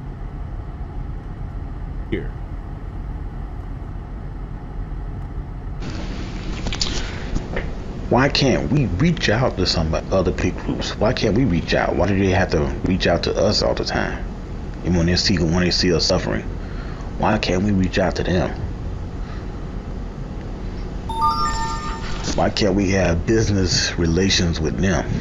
Like white people have business relations with them all over the world, even though they would mistreat them. I need help understanding that. As far as I can see, we are going to continue to be stuck in the same situation for more centuries to come until we straighten up and begin to ally with other people, other races of people other than white, and then we begin to shut white people out economically.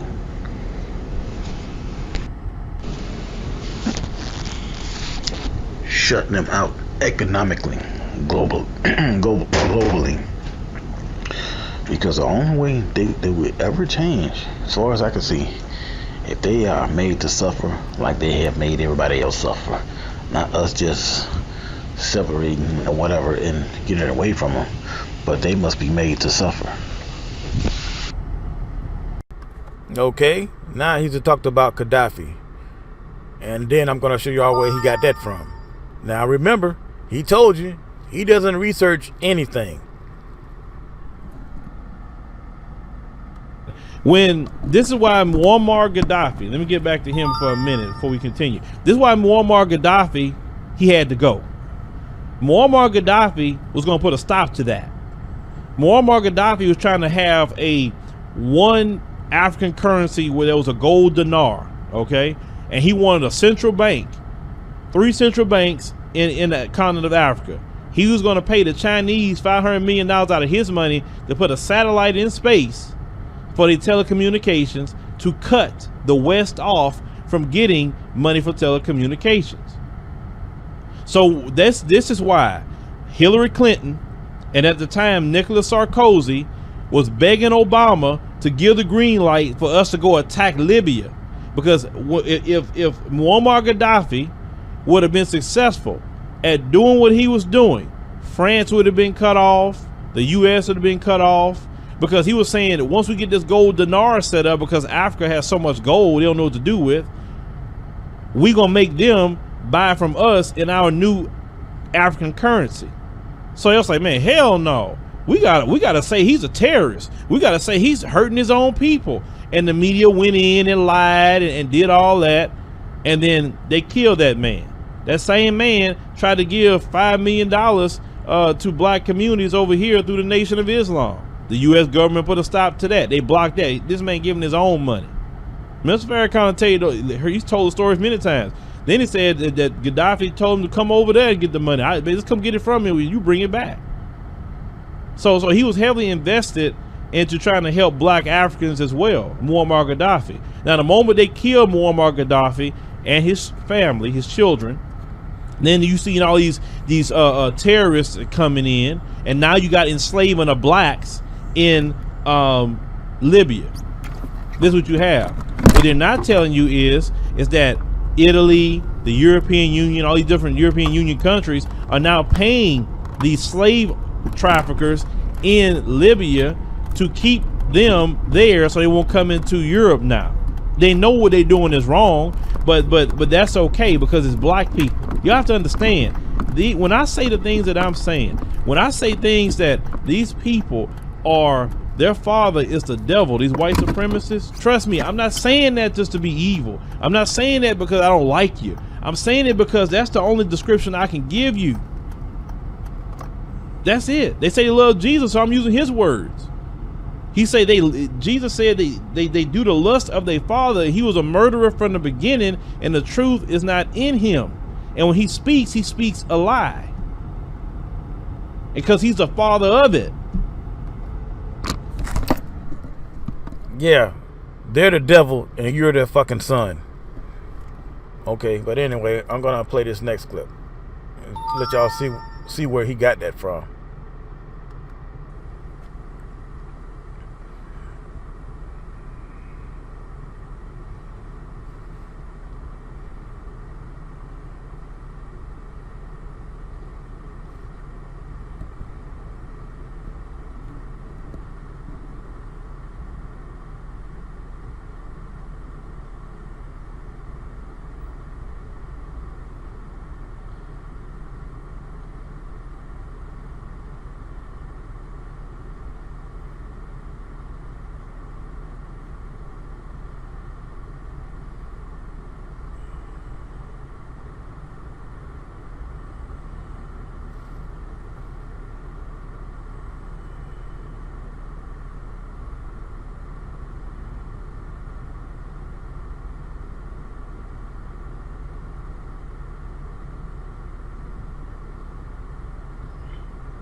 Yeah, unfortunately, this website is gone.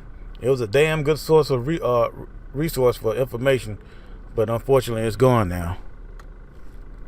And by the way, it was $5 billion with a B that Gaddafi was trying to give black people here in America. It was either a billion or 5 billion. I'm not sure, but it was in the billions. I know that. And I'm gonna touch on Gaddafi for a second here. Gaddafi did a whole lot for Africa. I mean, just giving money away, going to other countries and asking them what they needed, and he just did it, gave them money. Now, that's another thing that goes against this bullshit narrative that everybody hates us and we always fighting with everybody else. That's another way to tell that these motherfuckers are frauds. Who the frauds are. They are consistently trying to get you to fight with other races of people. They'll show you things that have been done to black people by like Asians or whatever, but they won't show you the shit that black people out here, these criminals, are doing to Asians. And I'm going to show y'all some of that. And that's something you should be wondering about. How come you keep seeing these attacks on black people by Asians or anybody else, but you don't see the videos of black people, these ignorant motherfuckers, these criminals out here attacking other ethnic groups? How come you don't see that? Don't you think that they're trying to push that narrative? All right, now I'm showing y'all the thumbnail that he used when he for this video right here. That's the thumbnail he used, the picture, the image he used. And I'm gonna show it to you on my computer. Let's see, where is it at? Nope, not that one. Okay.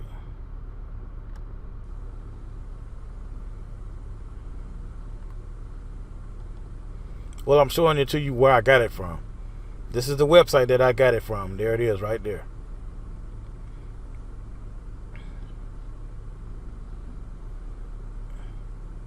Unfortunately, this website is gone too. And this is the date that I downloaded, June 29th, 2016. And there it is.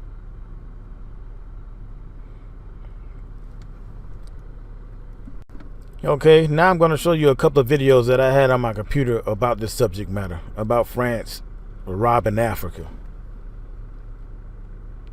Okay, this one goes back to June 29, 2016.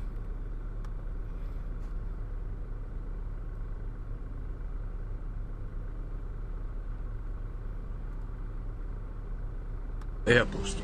Sono intervenuti su richiesta delle Nazioni Unite solo per proteggere i civili e ripristinare la democrazia. Questo candidato della Val de Vendôme, ma la cifra trasmessa alla commissione elettorale. Okay, here's another one.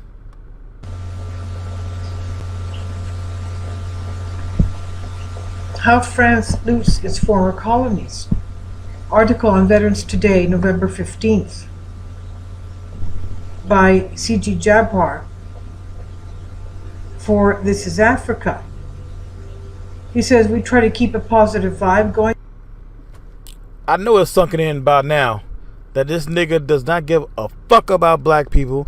He does not give a fuck about Africa. The only thing he cares about is lining his pockets.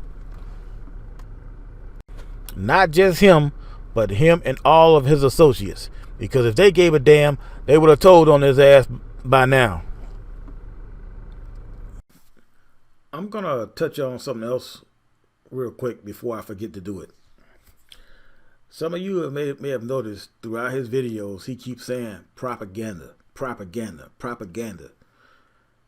You know, despite the fact that he stole it from me, there's probably another reason he's saying that. Because what he is doing is propaganda. And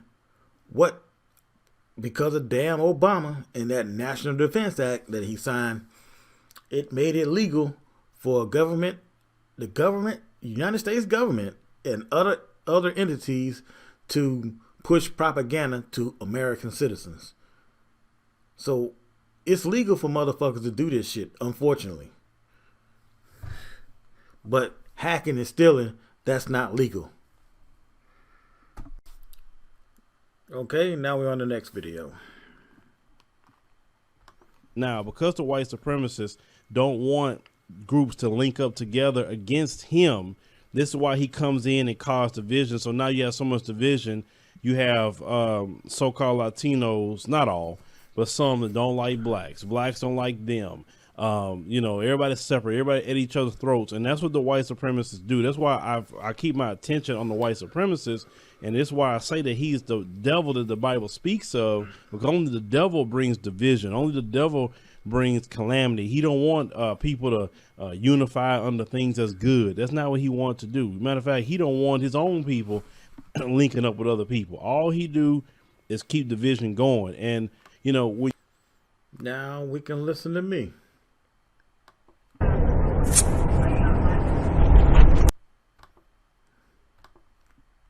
See, you're walking around thinking that divide and conquer is just black people fighting black people.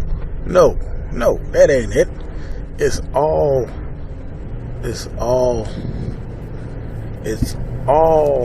people of color fighting each other. While white people sit back and collect the spoils of the war. It's them fighting everybody and everybody else fighting each other.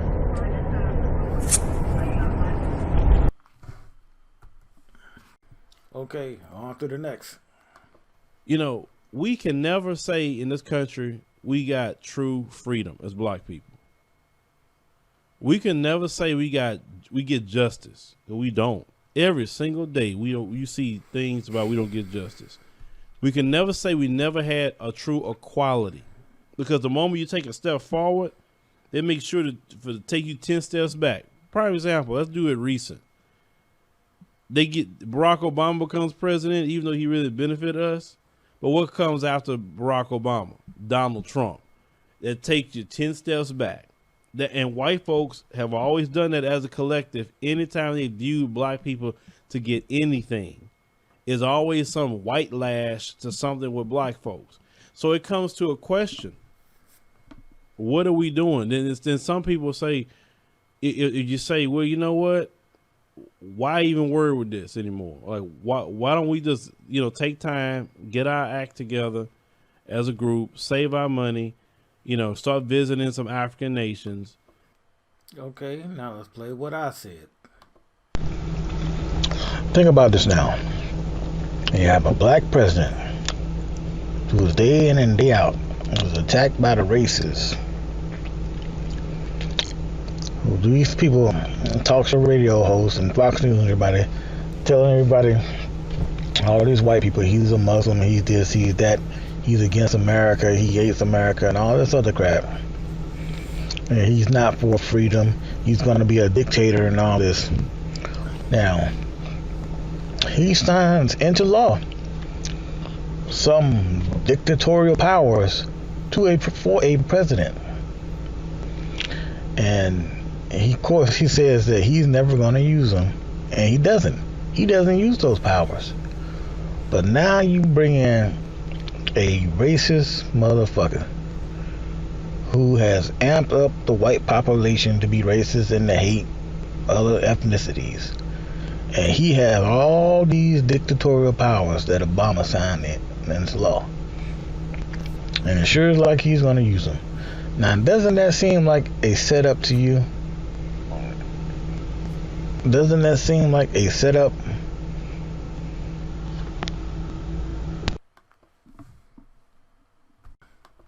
The issue is, as a collective, not individuals. As a collective, we don't want to fix it. A lot of us are too. You should not condemn them individually, but condemn them collectively. Not the individual, but the collective.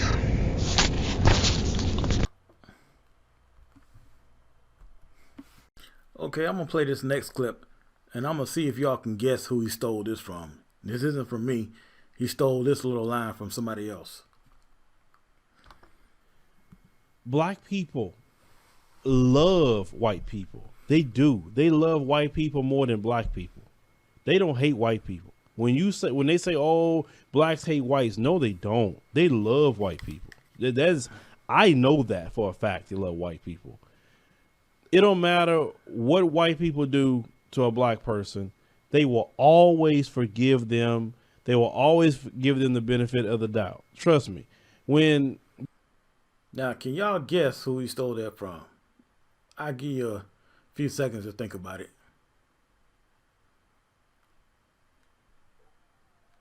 Okay. That's who we stole that from. Remember in one of the Hidden Colors movies she was in? That's where he stole that from. Oh, and a shout out to that sister anyway. I like your work.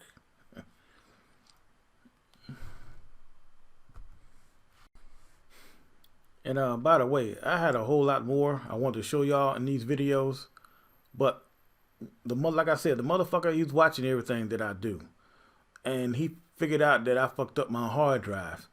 So what he went and did, he fucking went back and deleted all of my YouTube comments on all my Twitter, maybe not my Twitter, but all my YouTube comments and all of my history from YouTube history from 2018.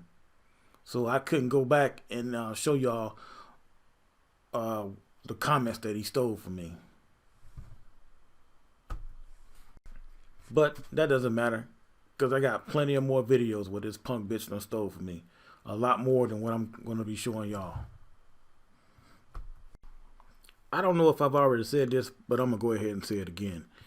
Y'all notice how this motherfucker mispronounces honest and humble? Well, he does that on purpose. He can pronounce honest, just like he can pronounce business. Because I got him doing it. So that's probably another game that he's fucking with people about.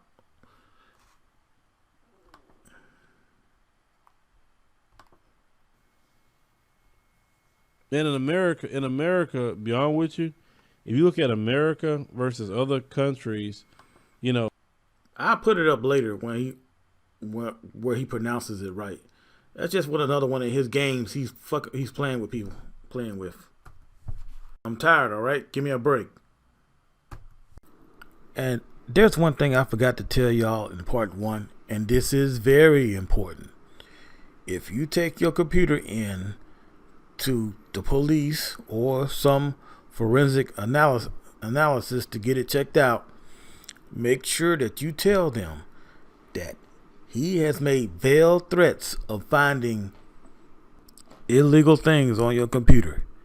He has made threats of hiring a private investigator to find things on your computer. You make sure that you point them to that podcast that I told y'all about. And if he takes it down, I'll put it back up. Because there is no doubt in my mind that this motherfucker has put illegal images on people's computer as a way to get at them if they ever turn their computer in to get it checked out. After all, he told you that he will hire a private investigator and they might find some illegal things you did on the internet. Yeah, okay, motherfucker. Okay, now we're on the next video. I know I said I was going to do about 10, but I changed my mind. I think I'll do about 20.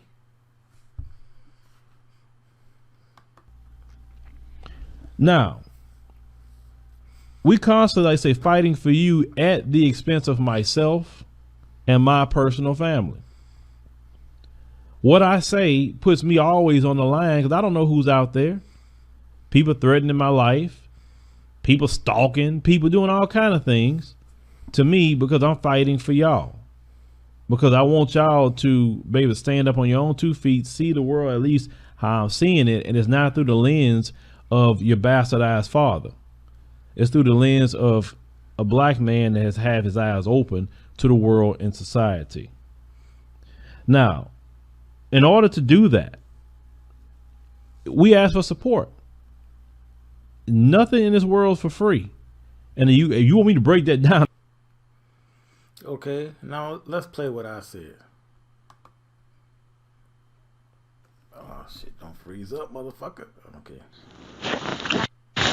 Now, these people on YouTube, these black YouTubers who have asserted themselves as the consciousness of black people, I have not seen one of them, not one, be it any kind of police brutality rally, any kind of anti-white supremacist rally, or any kind of black people's rights rally, or anything.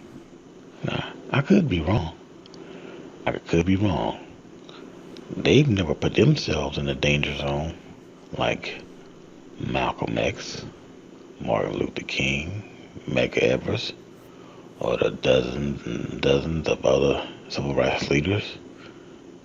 Some who they heavily criticize for not going far enough, but yet they themselves have never thrust themselves into the danger zone of being hurt or being killed, but they want to be critical of somebody else.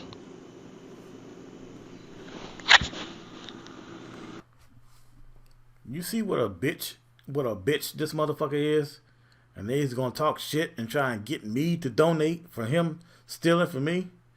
That little donation line, he was throwing that at me, trying to fuck with me. This nigga has no idea what the fuck he is in for. Okay, the next few things I'm gonna show you are some of the things he deleted from my comments after he found out that I messed up my hard drive. So I can't really show it to you, but I just am going to tell it to you. Well, I'm pretty sure the police will be able to find out. But anyway. Many of you brothers and sisters, I asked, they got many brothers and sisters right now sitting at home with college degrees, can't get a job to save their life. She said, this is sister at the African Union, tell them, come here. We would love to have them there. We will find places for them to work because we need all the expertise that we need to make this country great, right? That's what they're thinking. So some of you brothers and sisters sitting at home, these white people won't give you a job, go over there. Let them know you got a degree from wherever you got your degree from. That they love that, and you being an American, because of that advantage, you're going to give you a little bit more than most. So think about that. What do what do you have to lose? You know, I decided just to go ahead and show y'all the name of the title to the video. So if you want to go look at it and check it out yourself. And what I did was I left a comment. I can't remember exactly what I said, but I left a comment along the lines of people who got degrees here in America, brothers and sisters who have degrees in America, should be looking into going into Africa because they need people. They need people with degrees there and a higher education.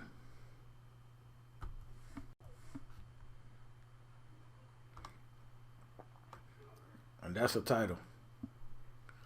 And, you know, the video is about 8 years old, so I'm pretty sure, you know, the brother, he's got help now. He's employed now, so. Now, of course, him talking about people in the Caribbean and all throughout Latin America, that's something he stole from me, too. It had never crossed his fat fucking mind that to even think about people, black people in that part of the world, until he saw what I was doing. And like I said, he's been deleting my history and my comments, so I can't show that to you right now, but I do have backups on a different program that I'm not going to name right now that has a lot of my history anyway, and I can show and I can prove when I search for those things. Okay, on to the next clip of this lying fat sack of shit. Personally for that. So like I said, we definitely, like you said, building bridges to the African continent, that's for sure, and trying to connect the diaspora all together, where you're Afro-Caribbean, you know, American, Latino, Afro-Latino, or wherever we scatter throughout the world. Let's connect together and make something good, you know, within the continent as we can, because these people are showing us every day that they don't want us here, they don't need us. I feel it's a call to go back home. I really do. I think we should and start establishing ourselves there. We still can have a base here in America, but establish yourself there as well. Because what if it gets so bad in this country, you don't want to be stuck. You don't want to be like, I can't leave. I'm stuck here. Don't be in that position. You know, with that crazy man in office, anything could happen. You know that. Do you really want to be stuck here knowing we got that crazy man in office? Get your passport, please. Because that man, any day, he going to get us in some sort of trouble with a tweet. You know this. Get your passport ASAP, please. Get your children their passport. Get everybody a passport. They need it. I can't stress that a lot more. The black community, you need a driver license. I'll tell you, you need a passport and a voter registration card. You at least need that in this country. Get your passport. Yeah, it's a call to go back to Africa, all right. A call for him to make money off of y'all. I forgot to put it in part one, but I'm going to show y'all at the end of this approximately how much he's making off of these trips. Probably anywhere from 100 to $500,000 each.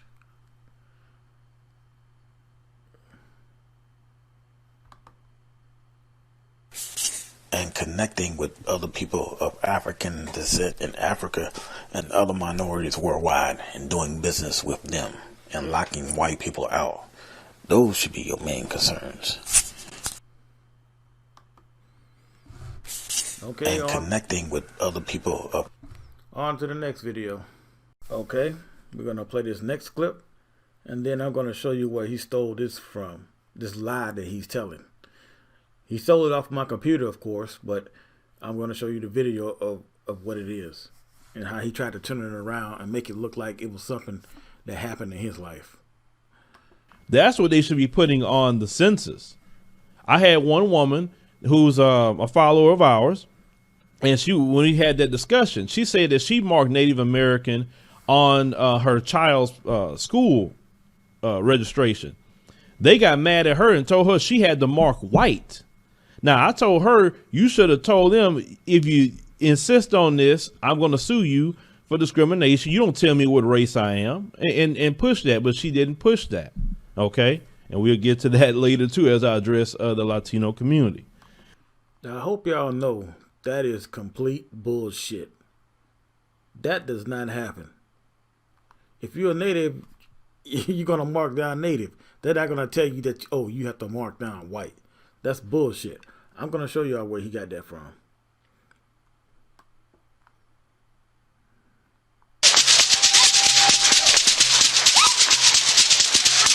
I am a black Egyptian. My father is much darker than I am.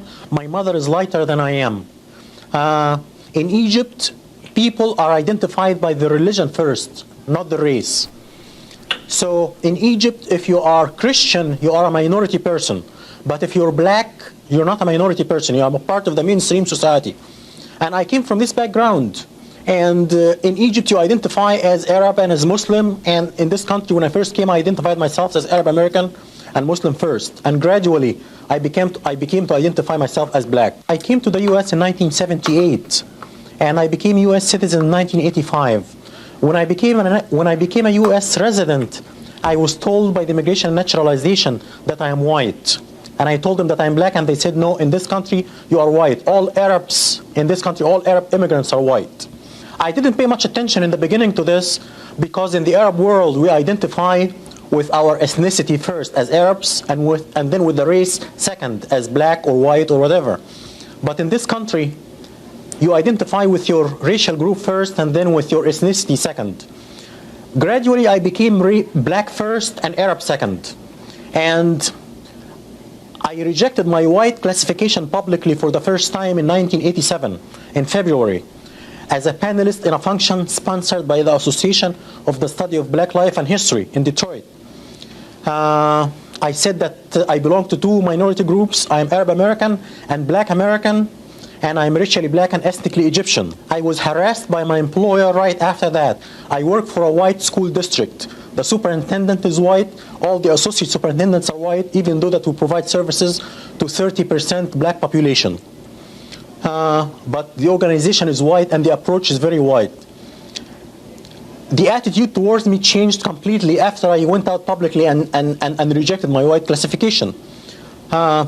One coworker came to me and told me, a white coworker came to me and told me right after the function that he met with the superintendent, and if I don't keep my mouth shut, my educational career is over. He said, you have nothing to do with these people, you have a history and a culture. These people came from the jungle, you have nothing to do with them. These people lie and steal. When I see one of them in my neighborhood, I call the police. And I was told by the director of general education, who is retired now, in '88, I was told by him that I get people angry when I say that I'm black Egyptian. If I just say that I'm Egyptian, I would get along. I have to add that I was denied promotion twice because I chose black classification. This is part of my 2 lawsuits against my employer, which are currently pending. 2 lawsuits. Now, just for the education of our viewership, why don't you share with us a breakdown of Egypt as it is today, insofar as blacks or combinations thereof of European descent and what have you? We don't have Egyptians of European descent in Egypt. We have a population which is basically which is basically a mixture of ancient Egyptian blacks who intermarried with Arabs right after the Arab conquest. The ancient Egyptian population was brown and black before the Arab conquest. But before the Arab conquest came the Greeks. It was the ancient Egyptian population was in Egypt for thousands of years. The ancient Egyptian population was brown and black. And the Greeks came in 300 BC. And they started to intermarry with the local population, and then the Romans came and ruled from 70 BC until they were conquered by the Arabs and kicked out by the Arabs in the 7th century. and these people intermarried with the Egyptian Copts, and they made the pigmentation of the Egyptians, the Copts, much lighter because of this intermarriage with Europeans. Now, you're an educator, okay? Now, how do you deal with situations when you practice your profession insofar as dealing with the mythology or the misconceptions about Egypt being a white civilization? How do you deal with that? This is a big problem because Egypt, the ancient Egyptian civilization was a black civilization, and ancient Egyptians were black according to the Greek scholars and the Roman scholars. Ancient Egypt became white only in the 19th century and in the 20th century. And the scholar who is responsible for this is Seligman, the noted anthropologist from England, Seligman. White supremacy argues that blacks are inferior than white intellectually. They are subhuman and they are incapable of building a civilization. White supremacy had one dilemma until Seligman came. The dilemma was ancient Egypt was black according to the Greek and the Roman scholars. 10 of them said that, including Aristotle and Plato. 10 of them said that in writing. They had this dilemma. Ancient Egyptian was black. So if blacks are inferior intellectually and are incapable of building a civilization, how come the ancient Egyptians built a civilization? Seligman found the solution for this dilemma. He came up with a theory called the Hamite theory.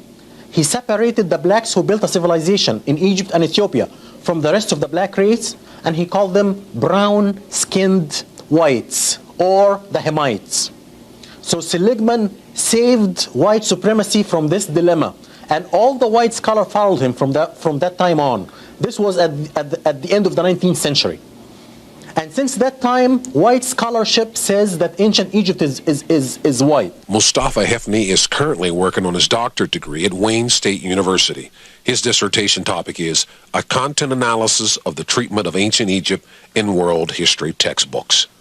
And just how far is this determined Egyptian willing to go to be classified black? I want to carry my case all the way up to the U.S. Supreme Court if necessary.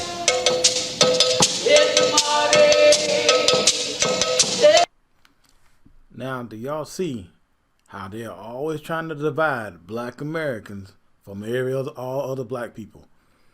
You see how they started this Hamite bullshit?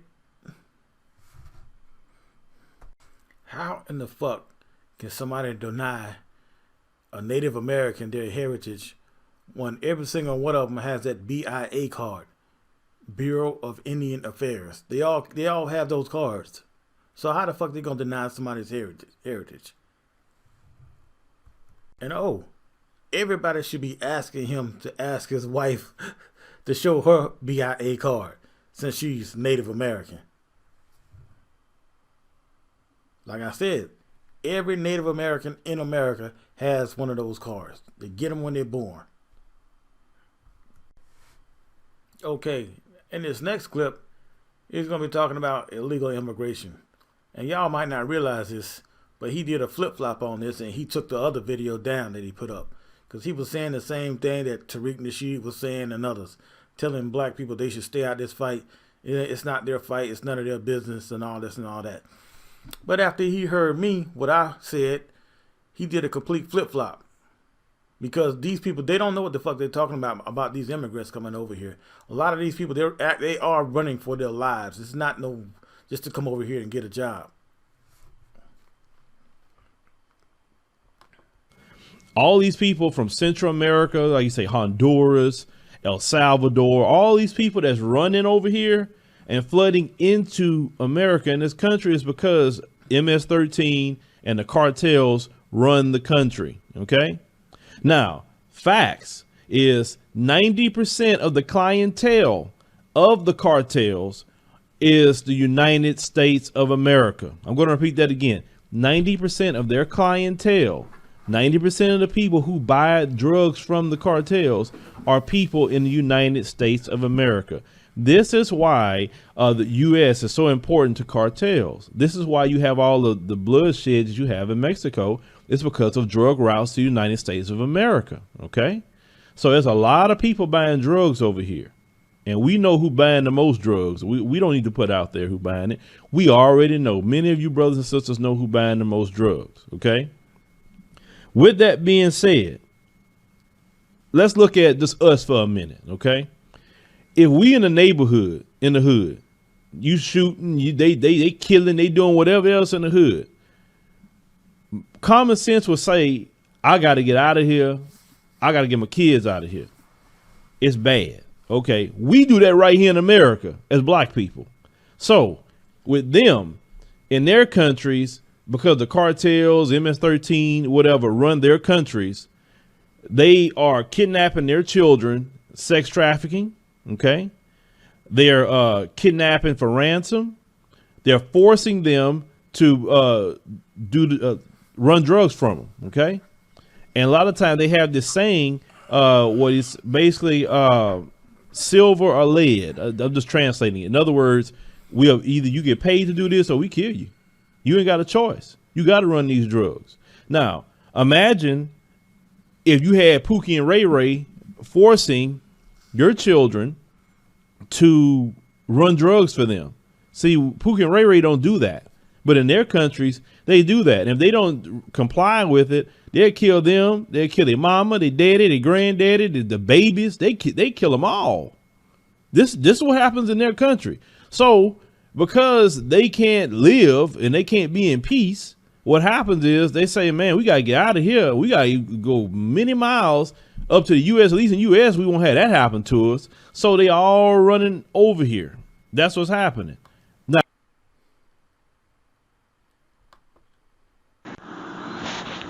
anybody that's telling you that these immigrant children, refugees who are running from war and gang violence, has got it better than black kids in America who are living in the ghetto or whatever are having. Anybody that tells you that is full of shit. Full of absolute shit. And if you don't believe me, well, let's ask Mr. Akon. And he's just talking about living in poverty. He's not talking about fleeing from gangs and warfare and people trying to rape 8-year-old girls and shit.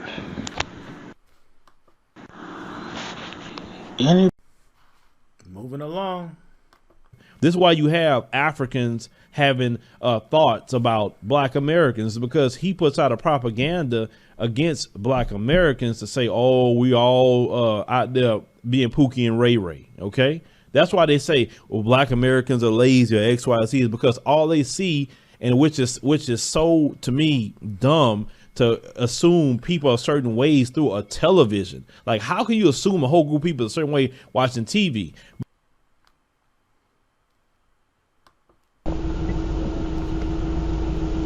And continuing with Claude Anderson and Boyce Watkins, there has been a massive propaganda campaign against us worldwide. And other peoples of the world have never ever met us. So how can you be mad at their ignorance of us when everybody on this planet believes everything they see on TV? I don't think we should be mad at them. I think we should be trying to tell them the truth about us and what has been done to us. And maybe they'll have a better understanding. And explain the massive propaganda campaign against us. I mean, hell, black people, you believe everything you see on TV, so why wouldn't anybody else believe everything they see on TV about us? Come on now, use your heads and think.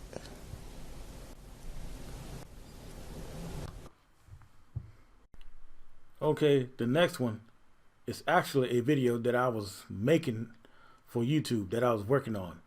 So you're going to see the date of that in this program right here that I was making it.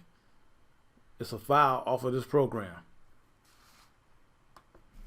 But when it comes to black folks and separating families, listen, black folks understand more better than what you think. Our kids and families are separated constantly. There was a legacy for black people. This country has always separated non-white families. Okay? From slavery, Jim Crow.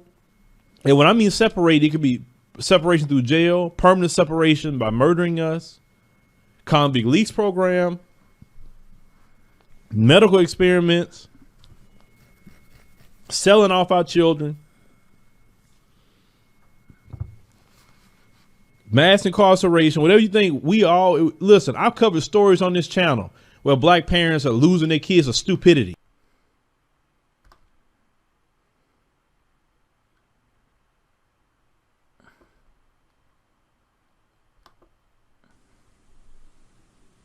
Hopefully y'all can see that.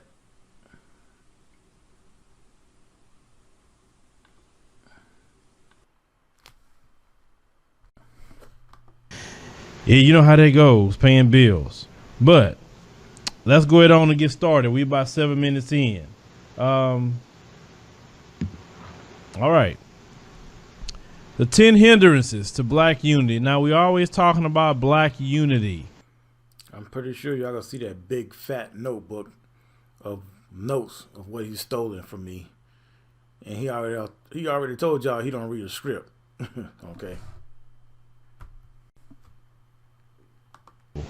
Most black people either practice Christianity, and then that's broken off into different sections, like your Catholic, your Methodist, your Baptist, your AME, all you different, sections of Christianity that black people practice.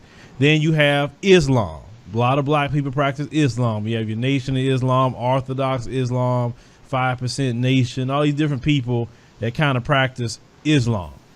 Now, you can't get Christians to join with Muslims in our community because they have two different belief systems. Now, the religious community should be the people that actually should unify the most. It doesn't matter whether they're Christian, Muslim, or they're an atheist, which is part of religion as well, belief of none. Why can't they get together? Everybody say they worship God. Everybody say they know the truth. But from what I know, that you're supposed to join together with your brothers. But yet why we don't see this happening? And because we have just an infighting with religion, we never join together. So why is it, Miss Gabriella, that religion keeps us divided within our community? Okay, now we're gonna listen to what I said and how he tried to flip it around and make it his own. When it comes to exploiting people of color, whites don't care about their own differences. It doesn't matter if they are Catholic, Baptist, Methodist, or Jewish. They don't care if some of them have blonde hair, black hair, or red hair. They don't care if they are German, French, British, Belgian, or American. When it comes to murdering, stealing, raping, and terrorizing people of color on this planet, they all unite as one. And that's something y'all need to think about anyway, while you're fighting over this dumb shit. Light skin, dark skin, Hebrew, Christian, or whatever the fuck. Dumb shit.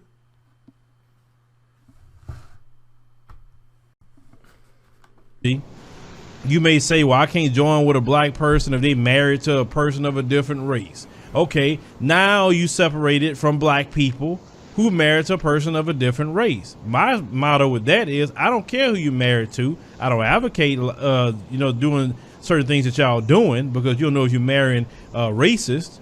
But if that person is not cooning, that's all I care about is cooning. Because you can marry a black person and still be a coon. Period. Right? So we have to look at our people as a whole and say, what are we going to do together? Because we all not going to agree. Because the problem is with black. Okay, now let's see what I said. On attacking a black person because they're dating a white woman or whatever. So your solution is to attack them and piss them off and make them not want to have anything to do with black people. That's your solution.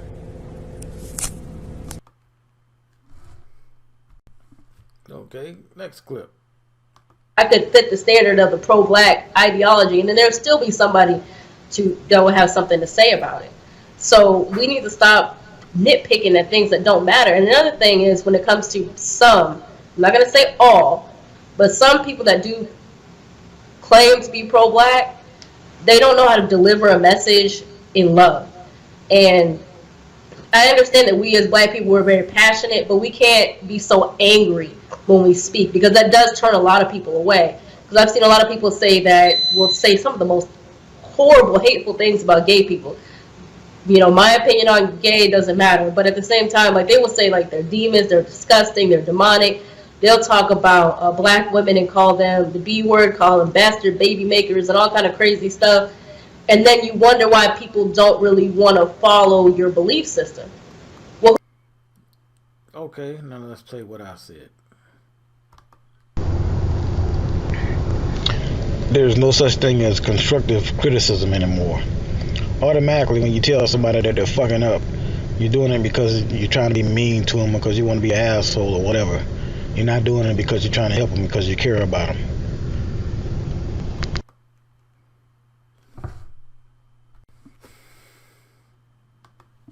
I think about 20% of us get it. Based off of just the actions, you know, how they react. And these people who are against you, they know this. They've been studying you. They do psychology, they analyze, they test you out. They do all kind of things to find out who you are in your psyche. They know who you are, but you're not doing that to them. I do that with them. I want to learn them. I want to know what makes them tick. I analyze them. I look at history. I look at, like, they're not that hard to figure out, but you guys fall for the okie doke every time. It's like they don't have to do nothing new to fool you. You still do the same things. Now, you notice how he says shit like that? Well, you guys didn't know, but I knew. You guys didn't know. Trying to make it look like he's smarter than everybody else. But this motherfucker's so goddamn dumb, he has to steal from everybody.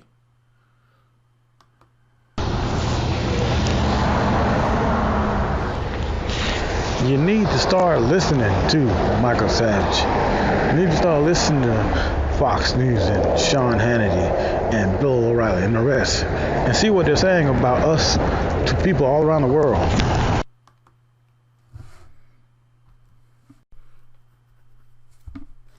Now we're going to listen to what he said about watermelon, and we're going to listen to what I said. he also grew a little small watermelon patch. Yes, he did grow that. And nothing wrong with eating watermelon. It's actually very good for you organically, not this GMO watermelon. You have another neighbor across the street had pecans and at you. They've made you ashamed.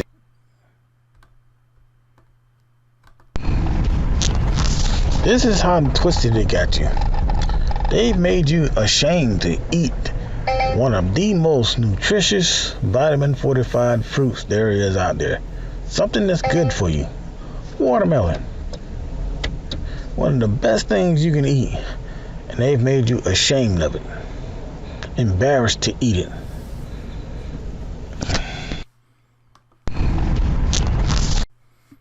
Okay, we're on the next video. We've got about 10 more videos to go. You remember how many times that we stated that the world hates us?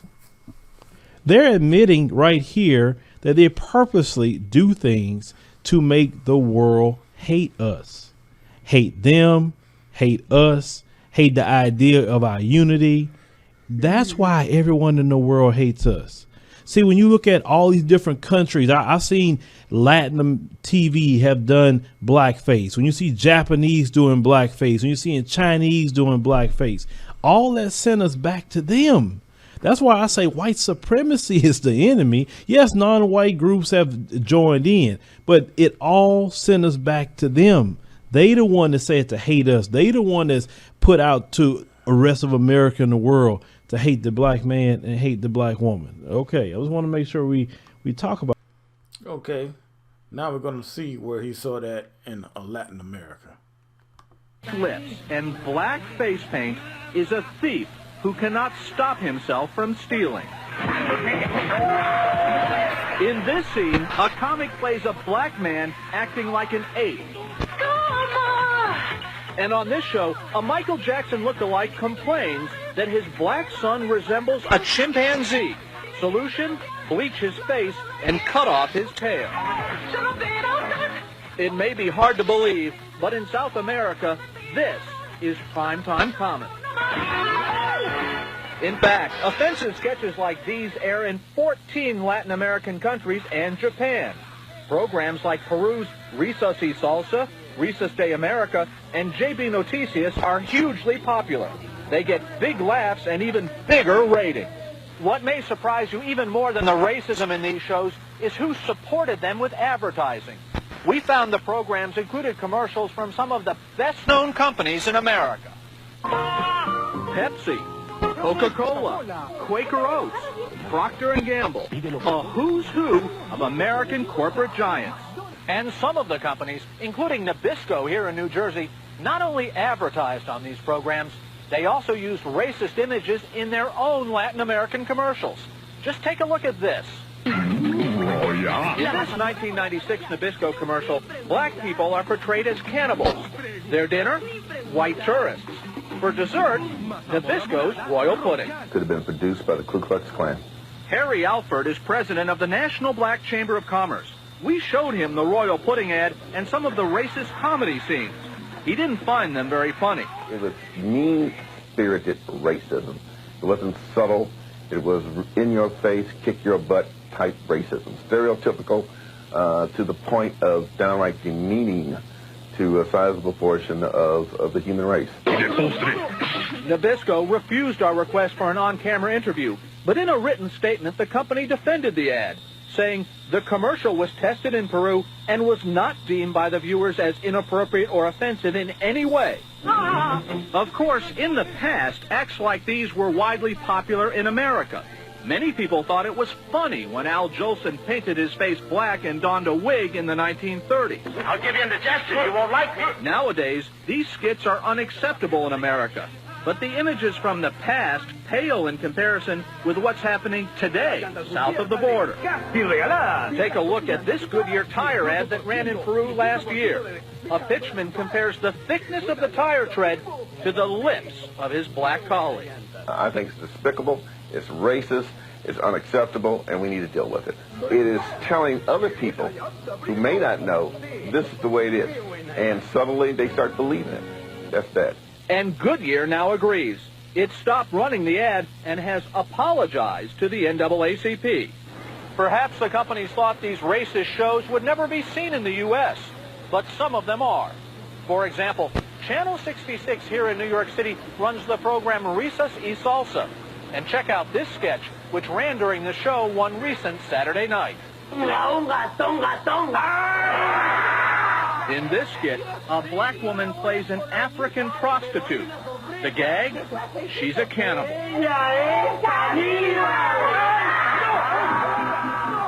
We showed the tape to Adriana Castaneda, a vice president at Channel 66. That, for instance, I see an old man that was going to sleep with a lady, and they told her she came from Africa and she was cannibal, so he started running, and it's part of the joke. She was very pretty, but the joke is she's going to eat you. So what would you say to a black person who might feel insulted or hurt by this? We're very sorry. If that was the point, we're very sorry that someone could take it like that. We'll try to explain the person what the joke's about and why our culture does not feel that way. But if it's still insulting, well, we'll try to get those problems out of the air, of course. One of the most frequent versions of this I hear is it's just funny. It's just comic, as though to be funny could not also be racist. Patricia Williams is a law professor at Columbia University who specializes in race relations. She says wrapping a racist message in humor makes it all the more dangerous. How could you possibly be killing a part of somebody's humanity when it tickles your funny bone? It doesn't feel harmful. That's precisely what's insidious. How would you like to see Uncle Billy dance? In the 1930s, many people saw no harm in a movie where a little white girl had a black man at her beck and call. But that was more than half a century ago. Now the times have changed. Or have they? It brought some flashbacks to Bill Bojangles Robinson dancing to the demands of little Shirley Temple. Yeah, those are bad times. Those are real bad times. And to think that it still exists today somewhere in this world tells me that the struggle continues. None of the advertisers would speak with us on camera, but in a letter, Goodyear said that a Peruvian ad agency made that spot and that it was pulled off the air after it was seen by a corporate official. Pepsi, Quaker Oats, Coca-Cola, Procter & Gamble, and Nabisco all said that the decision to place those ads were made by the local officials without the knowledge of their corporate offices. They said that they will no longer advertise on programs with racist content, and McDonald's declined to comment.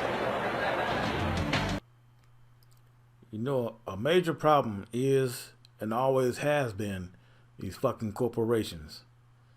It was the Dutch corporations that started slavery in America.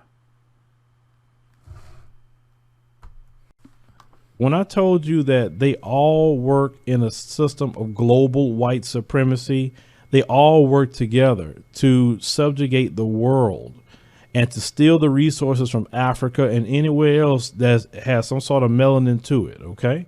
So moreover, such development may bring about internal political difficulties by intensifying the activity of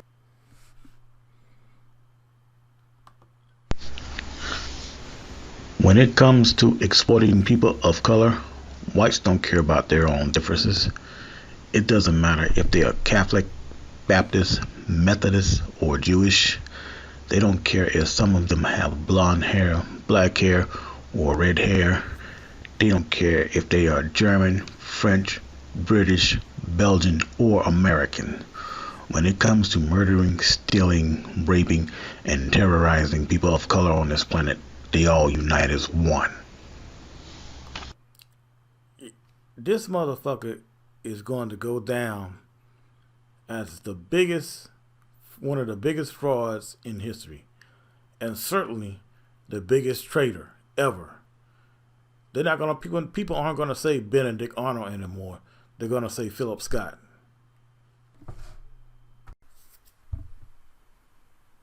It's been planned for you not to be unified. It's encouraged. On social media, it's encouraged. That's why I'm not going to waste my time on my platform going back and forth with black folk. I'm not going to do it in the comment section. I'll block you so quick. I'm the Dikembe Mutombo of YouTube or social media in general. I will block you so quick. If you're not for what we got going on, if you're not for joining us together, you're not for pressing information, knowledge, I will block you so quick because in my opinion, you're working for the white supremacists when you're trying to start arguments. Oh, she said this. He said that. Let her. I don't care. I'm not about to help the white supremacist continue his mission of dividing the black community.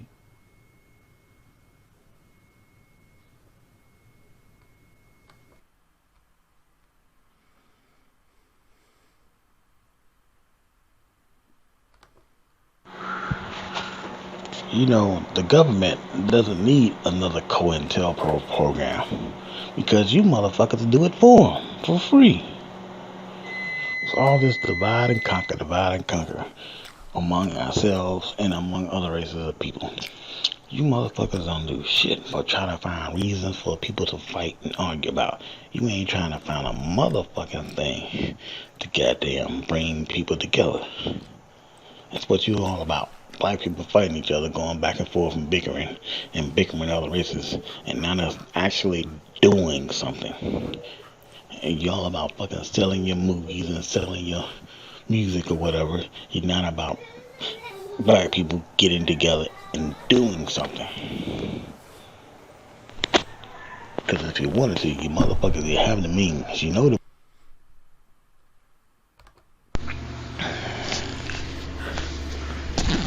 I am about spreading knowledge among all our people and people of color. So I do not have a problem with someone putting a link or anything into the comment section, promoting other websites or whatever, or spreading knowledge. That's what we all should be doing. We all should be willing to spread knowledge among ourselves. This, of course, was before I knew about the hacking. So once I get things up and running, I'm not letting anybody put any links in anything. Sorry, can't do it.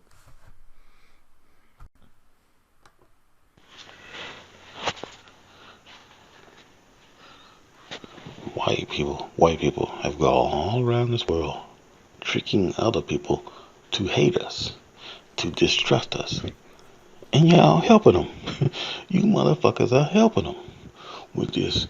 Oh, they never did nothing for us. They don't like us. They treat us bad. And that's bullshit without thinking about the reasons why.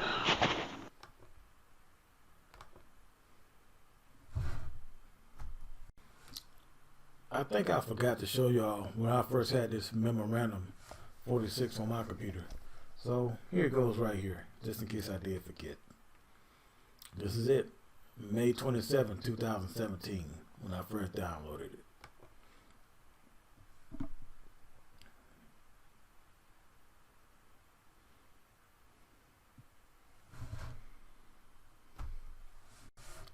Okay, here is him stealing that building bridges idea from me.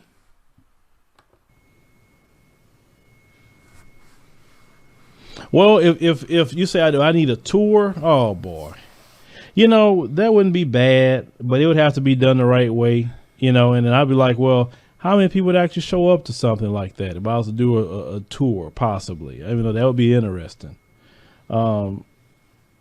You know, I guess it's like the old school thing. The child say, okay, well, I had a party. How many gotta show up?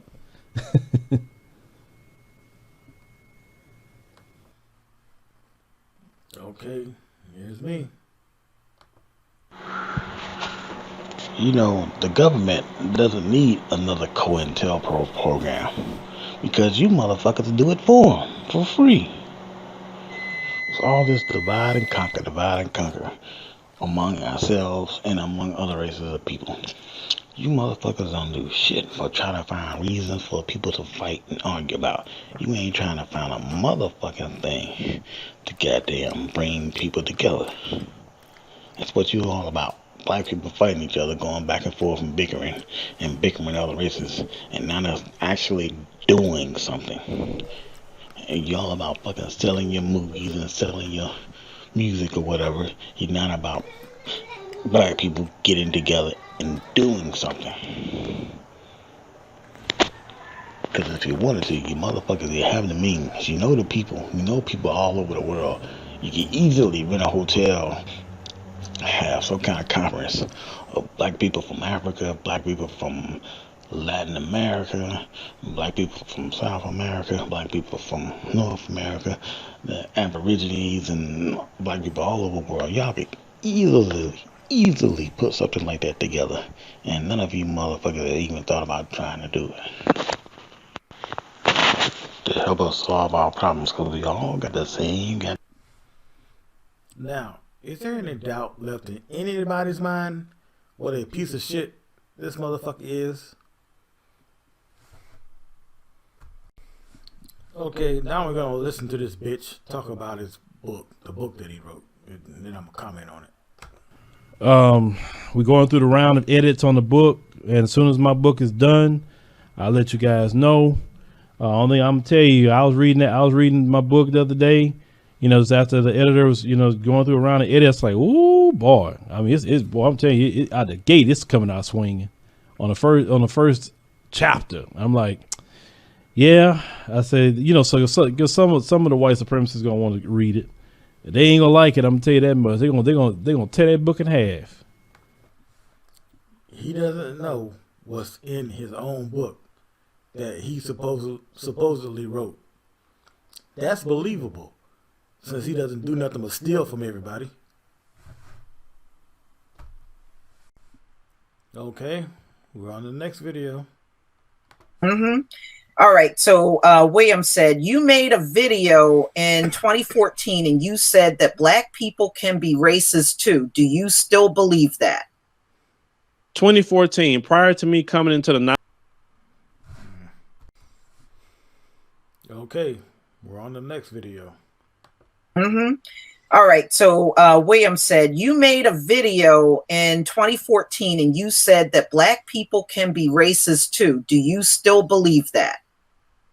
2014, prior to me coming into the knowledge I have now, I would not say black people cannot be racist. Not at all. Right. I can't say black people, if they chose to, could be bigoted towards someone, but black people can't be racist. They don't have the power to. It's called evolving. If the way you guys act, you would have never listened to Malcolm X because he used to run around with white women. You wouldn't have listened to him. You'd be saying, well, back in the time period, you were running with white women. But Malcolm changed his life. He did everything that he done. It was great for the community. But okay. Now, to show y'all how this motherfucker is fucking with me, and that is both of them. William, that's my name. And 2014 is when he hacked me. Who in the fuck is going to remember something years ago that he made a video about? Unless they're constantly watching that same video over and over again. Who's going to remember a video 4 years ago? You see how these motherfuckers are out here fucking with us? Now I'm going to play what he stole from me. What the little thing about Malcolm X, what he said. He took that from me too.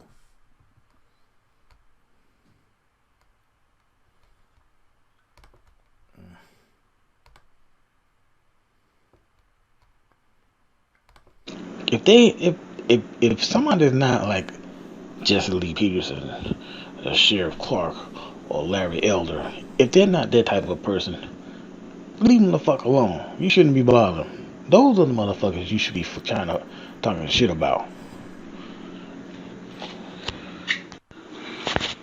I mean, if Malcolm X was alive today, my hero, if he was alive today, even if he was alive today and a young man, you assholes, or even an old man, you assholes will be calling him a coon.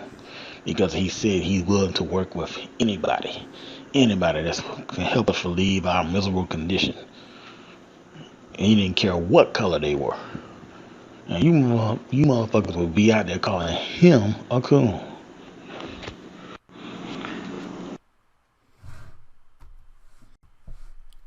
In less than 1 minute after saying my name and saying 2014, he is repeating something that he stole from me.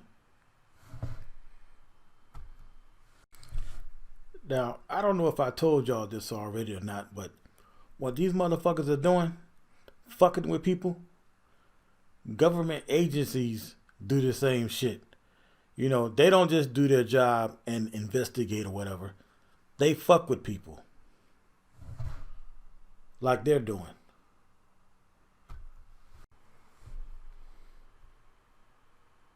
Oh, Esquire 1995 said, why has your channel not been taken down? What? I guess that's what is your secret? That's my secret. That's a troll. That is a damn good question. You mean to tell me, with all them racist motherfuckers out there, and them flagging other people's channels, his has never been flagged down? It was almost like he had an unusual protection. And I'm not talking about just some street, because plenty of niggas got street protection and all. It was some next level shit. And motherfuckers was like, yo, he's a fucking government plan. I'm telling you, he's here to get niggas locked up and coax niggas into some shit and all this type of shit. But no, that's the route they want to take, and that's fine. They can make their videos. But like I say on the other show, we doing all this covert work and making videos, but why nobody has found Amber Geiger and where she's at for killing Botham Jean in his own house? We're not trying to find where she's at and go and protest or say anything about her, but they weren't about me. You see, it's easier to attack black folks, but you're scared to attack white supremacy. But, you know. He's here to get niggas locked up and coax niggas into some shit. Yes, it can happen overnight. When black people make up their mind, but they're not making up their mind.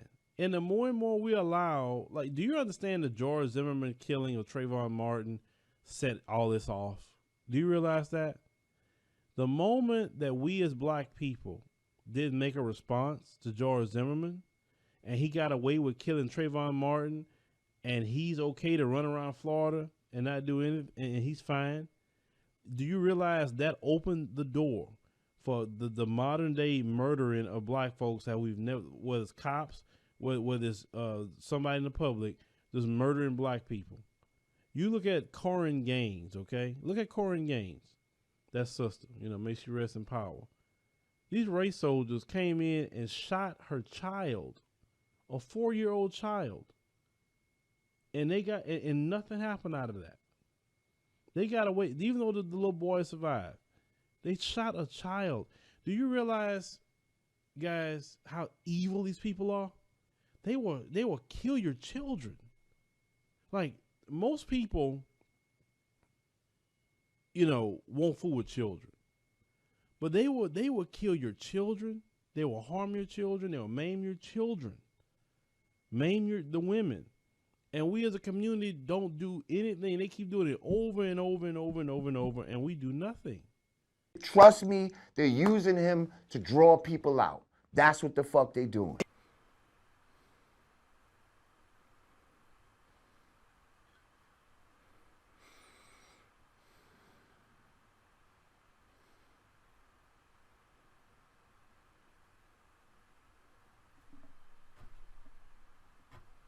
Now, I believe I told y'all this before, but I'm going to tell you again. The fucking FBI, these local police agencies, they are watching black people in the comment section. And they're seeing what your comments are like. And they are spying on you because of what you say in the comment section. They are using that as a bullshit reason as to spy on you. And this motherfucker is trolling y'all again. He knows why his channel hasn't been flagged down. They know you got every right to be pissed off about the shit that's going on in this country that's happening to us, but they want to label you a fucking terrorist for wanting to defend yourself.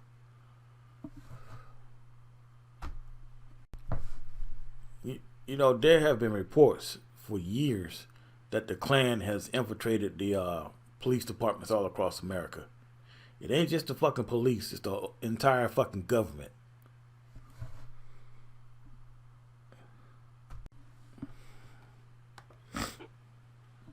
No, read Brother Maurice's comment.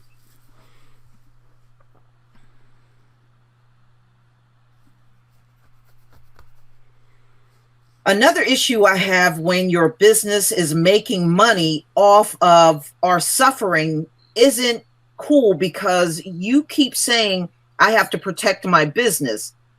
Do you understand that's an issue? No, that's not an issue at all. We talk about black-owned businesses and black people need to build media companies. How do you think the structure is going to be? And you said about our suffering. CNN is constantly reporting on black people's issues. Don't say nothing that I say about.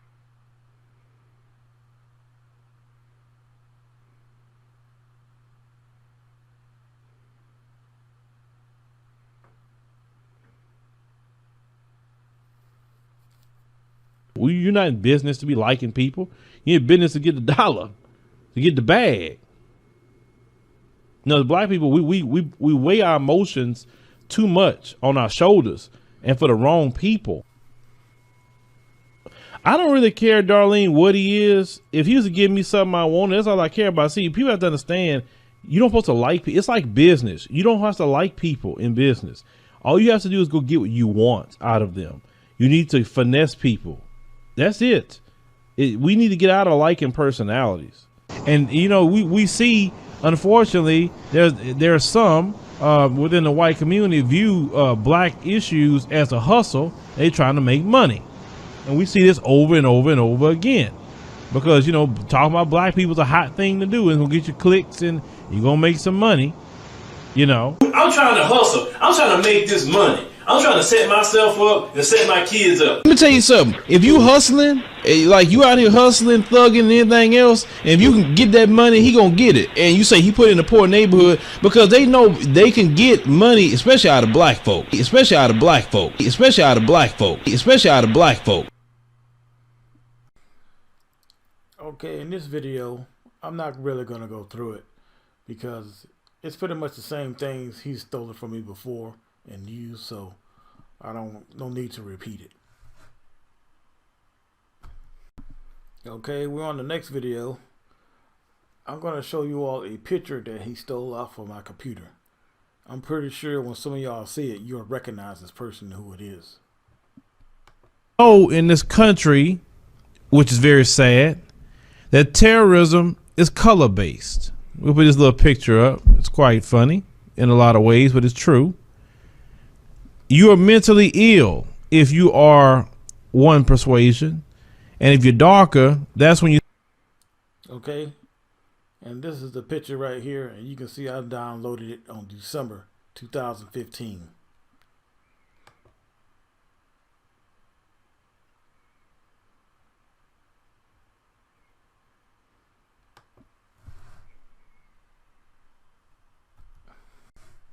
Now, he didn't know who this was. I'm going to play a little bit of this, and then I'm going to come back and comment on it. A little bit for everybody. We're speaking about Rekia Boyd. We talked about how that Chicago police officer just shot into a crowd and killed Rekia Boyd. And he got off, no justice at all. And we talked about that constantly. We didn't have any understanding for the loss of Rekia Boyd. We didn't have any hugs.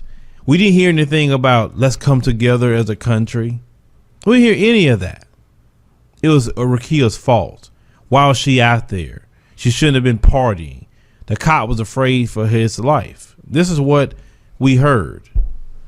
We look at our sister Sandra Bland, when all she should have got with the situation was a ticket instead of being taken to a jail. And we know, I've had people that talk to me that's been locked up, and they say them guards are going there and hang you and try to say good you did it. But we know that. I mean, shoot, how many stories I've done about black people being lynched and they say, oh, it's a suicide, because that's in their history and in their nature to do some heinous acts that way. Do you see what a sick in the head piece of shit this nigga is? Do you understand how he is exploiting us? The only reason he is talking about these dead black women is to get you to think that he really gives a damn, so you will send him money. We absolutely need to make sure that him, all of his accomplices, and whatever organization might be backing him are brought to fucking justice. No ifs, ands, or buts, or in between. Okay, we're on the next video. You can imprison people. You can play games of kicking babies' heads off and all the things that they used to do constantly to terrorize non-white people. That was okay. They buried our babies with only their heads above the ground. All in a row they were. Then they had a test to see who could kick the babies' heads off the furthest. One man clobbered a baby's head off from horseback. They then spent most of the day raping the women. Most of them were then tortured to death by sticking sharp things like spears up their vaginas until they died. They tied the men's hands behind their backs, then cut off their penis and testicles, and watched them run around screaming until they died. Now, I'm going to take a little break here. Can you imagine that you see these strange people come to your land? You invite them in with open arms, and they do this horrific shit to you. Can you imagine what was going through those people's heads? What kind of monster would do that to somebody? Okay, now back to this. The first time I heard about this was on one of the Watchmen Reports videos, on the Whited Out series, and they were very vague about it. All they said was that white people buried babies in the ground and kicked their heads off. They didn't say where it came from or anything like that. And I was like, what the hell? I never heard about that. So I started researching and trying to find out where it came from. And it took me about a month to find it, but I did find it. And that's where he stole it from. He stole that from me. Okay, now we're on the next video. You have to understand that black collaborators helped with the murder of Malcolm X. Okay, black collaborators. They were working along with J. Edgar Hoover, because that was all behind J. Edgar Hoover.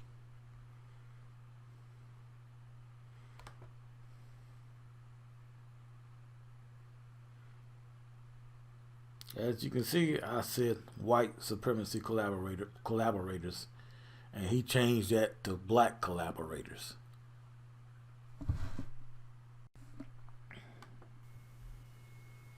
Well, you say you don't care about, well, let me tell you something about that, sir.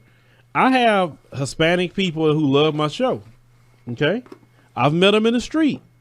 Now, you may not care, but I have people of all groups that like my show. I've met Asians that love my show and met me in the street. So white folks that like my show, even though the way I talk, they still like it. They say they agree with what I'm saying. So I have people of all races that like my show. It's not just black folks. So I don't take that approach to things when, there's people of other groups that are donating to projects all the time. Some of them are donating monthly. So all as well, they contribute, they buy shirts, they do all kinds of things too. It's just not all black folks. I'm just being honest with the situation. So you could say that, but sometimes they may ask me a question about what I think about an issue. I may say it sometime because they just asking a question. Even if you're in business, all your business can't be just black folks. Are you in business to make money, or are you in business to be cut off from millions of people in the country? That's not business. Look at the white folks. They're the ones who run business.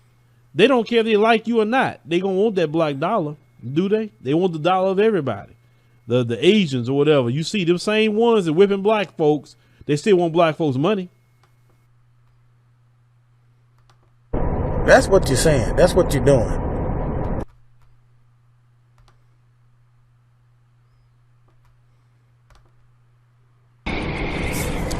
What you are basically saying when you call somebody a sellout because white people are buying their products, or their music or whatever, is it's okay for you to give your money to white people, but they can't give their money to you. That's what you're saying. That's what you're doing.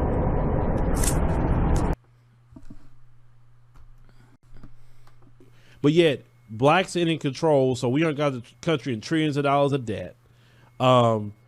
We aren't in control of the school system. We aren't in control of anything. All these non-white groups aren't in control unless you're being collaborators with the white supremacists. So, but yet they'll still blame us for everything.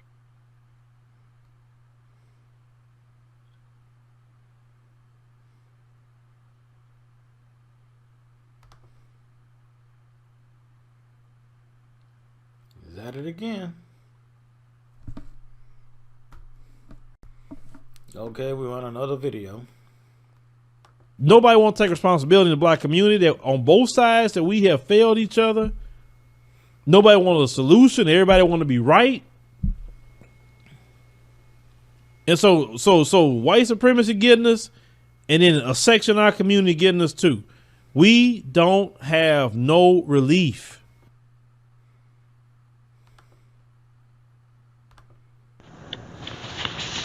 On the problem I have with black YouTubers.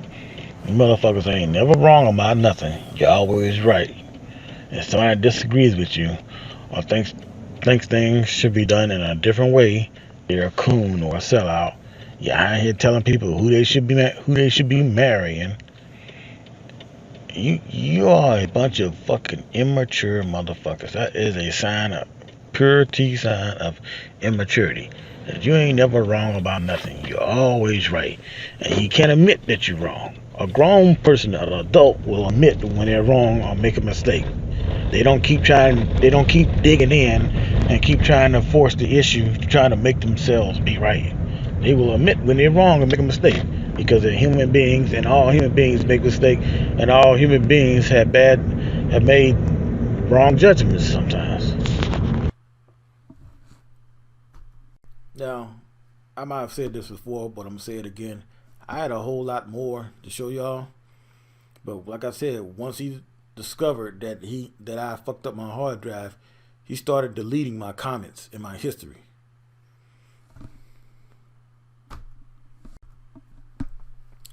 Okay, we're on the next video. To the situation, they ran with it. These people always talking about, racism and separating, but they the main ones that jump on the bandwagon when someone they say they want to separate from come in and speak ill of another black person. Now, I feel that I know y'all saw this dumbass looking down reading again. Okay, and here's me talking about the bandwagon, but 2 or 3 months before he did. The bandwagon, jumping on the bandwagon. Explain what that is, and that I learned it at school, and that's what happened to Cosby and others. Everybody's jumping on the bandwagon. I'm pretty sure his dumb ass didn't know what jumping on the bandwagon meant before he saw it on my computer. anytime you're dealing with, the white supremacists, and I told you guys before, the reason why they the way they are is because ever since they were little children, they never knew restraint. They didn't know rules. They didn't know boundaries. And when they were little children, they would tear up a store. Nothing happens to them. Say, oh, that's sweet or whatever. When you do it, is a big problem. Our parents made sure to keep us in line. Same thing in school. They get away with more than you. You go to the office.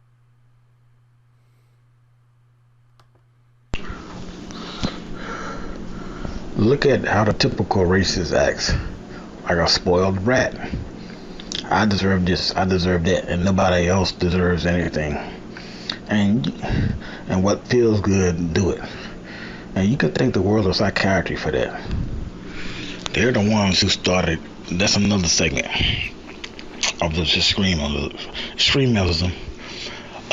extremism that has popped up. They're the ones who went out there, the psychiatrists. They're the ones who went out there and told everybody to spoil their kids. Okay, now we're on the next video. How is it that we just posted a video that they have a art exhibit in China depicting black people in contorted faces looking like savages in 2017? Why is it that people that never met us have a hatred for us? Why is it people have an opinion of us? Why? It's because of propaganda. Remember, if your goal is to make the world hate black people, then what you do, you show black people in the worst light. You show images. You say certain words. So how can you be mad at their ignorance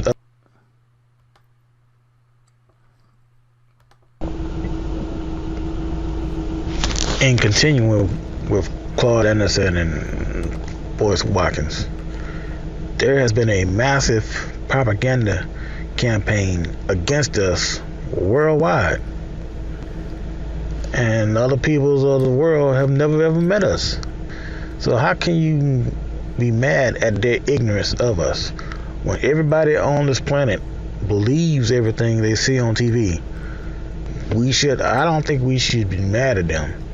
I think we should be trying to tell them the truth about us and what has been done to us, and maybe they'll have a better understanding.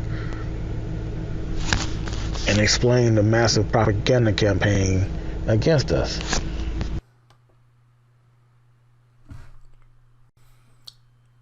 Okay, now we're on the last video. And this goes all the way back to 2014 when he hacked me. I'm not going to show everything that's in this. I'm just going to show y'all a few things. So I'm pretty sure you got the idea by now. He's stealing from me. But anyway, I'm just going to show you a few things from this. I'm not going to show you everything. But a lot of things changed with the 80s and 90s children as they grew up, more so in the late 80s, going into the 90s, and so on and so on. You had people, as one person had brought up, putting on their kids on Ritalin to control them. You know, back when I was growing up, a boy or whatever get out of hand, or he just being a boy, you know, sometimes you had to, tap his little behind with the belt and set him straight. Mm-hmm. Then it got to a point you can't do that. You're going to go to jail. Now they start pumping them full of dope, Ritalin. Everybody putting their kids on Ritalin, and just to say they crazy or something like that. So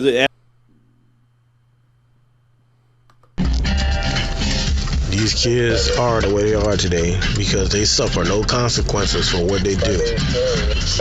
Being put in a corner and told to count to 10 is not a consequence. Losing a toy is not a consequence. Putting them on drugs for misbehaving is not a consequence. It causes problems more than anything. What was a consequence, what used to be a consequence, was getting your butt whooped. And if you knew you got out of line, you was going to get your butt whooped. But that doesn't happen anymore, thanks to these damn psychiatrists who want to get wants everybody to be on drugs so they can make money. Because when they did something stupid, nobody ever told them that they were stupid. Nobody ever told them what they was doing was stupid. Nobody ever criticized anything that they did. And that's why they're idiots. They're just perfect little angels, never done anything wrong. These maniacs will walk out in front of you, daring you to hit them, and laughing like it's a joke. Everybody wants to be their child's friend. Nobody wants to be their parent. Nobody wants to tell them no. Everybody wants to give their child everything they want. Nobody wants to discipline them when they start screaming and hollering when they don't get what they want. They just want to give them a quick fix, put them on a pill, or give them what they want to get them to shut up. See, what a lot of you all don't realize is when a kid acts out, he's testing you. He's trying to see what he can get away with. And if you don't do as Barney said from the Andy Griffith Show, nip it in the bud, they're gonna keep doing it all the way until the adulthood, until the middle age, until the old people. Always testing people to see what they can get away with. And because these psychiatrists have brainwashed everybody into believing that if children are bad, then they have a mental disease and they need to be put on drugs, which is nothing but utter bullshit. There's no such thing as correcting their behavior anymore. It's put them on drugs so the pharmaceutical companies and the psychiatrists can make money. Children have become nothing more than another industry, another way to make money.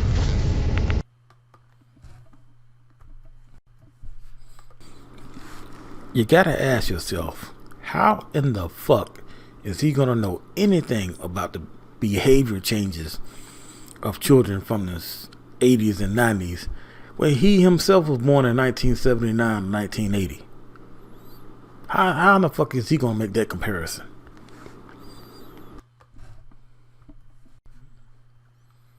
Watch that. They want to watch VH1 and MTV. I remember when MTV started. MTV started, and it was rock, and then eventually they started playing Michael Jackson and all the other stuff. It was all music 24/7. You don't even hardly find music on MTV or VH1. VH1 used to play classic music. They don't even do that no more. It's all reality shows, and it's all the same. You know, he remembers when MTV started. He remembers when MTV started. Do you know how old this motherfucker was when MTV started? 0. That's how old he was. MTV started in 1980. So either he was 0 or 1 year old. But he remembers.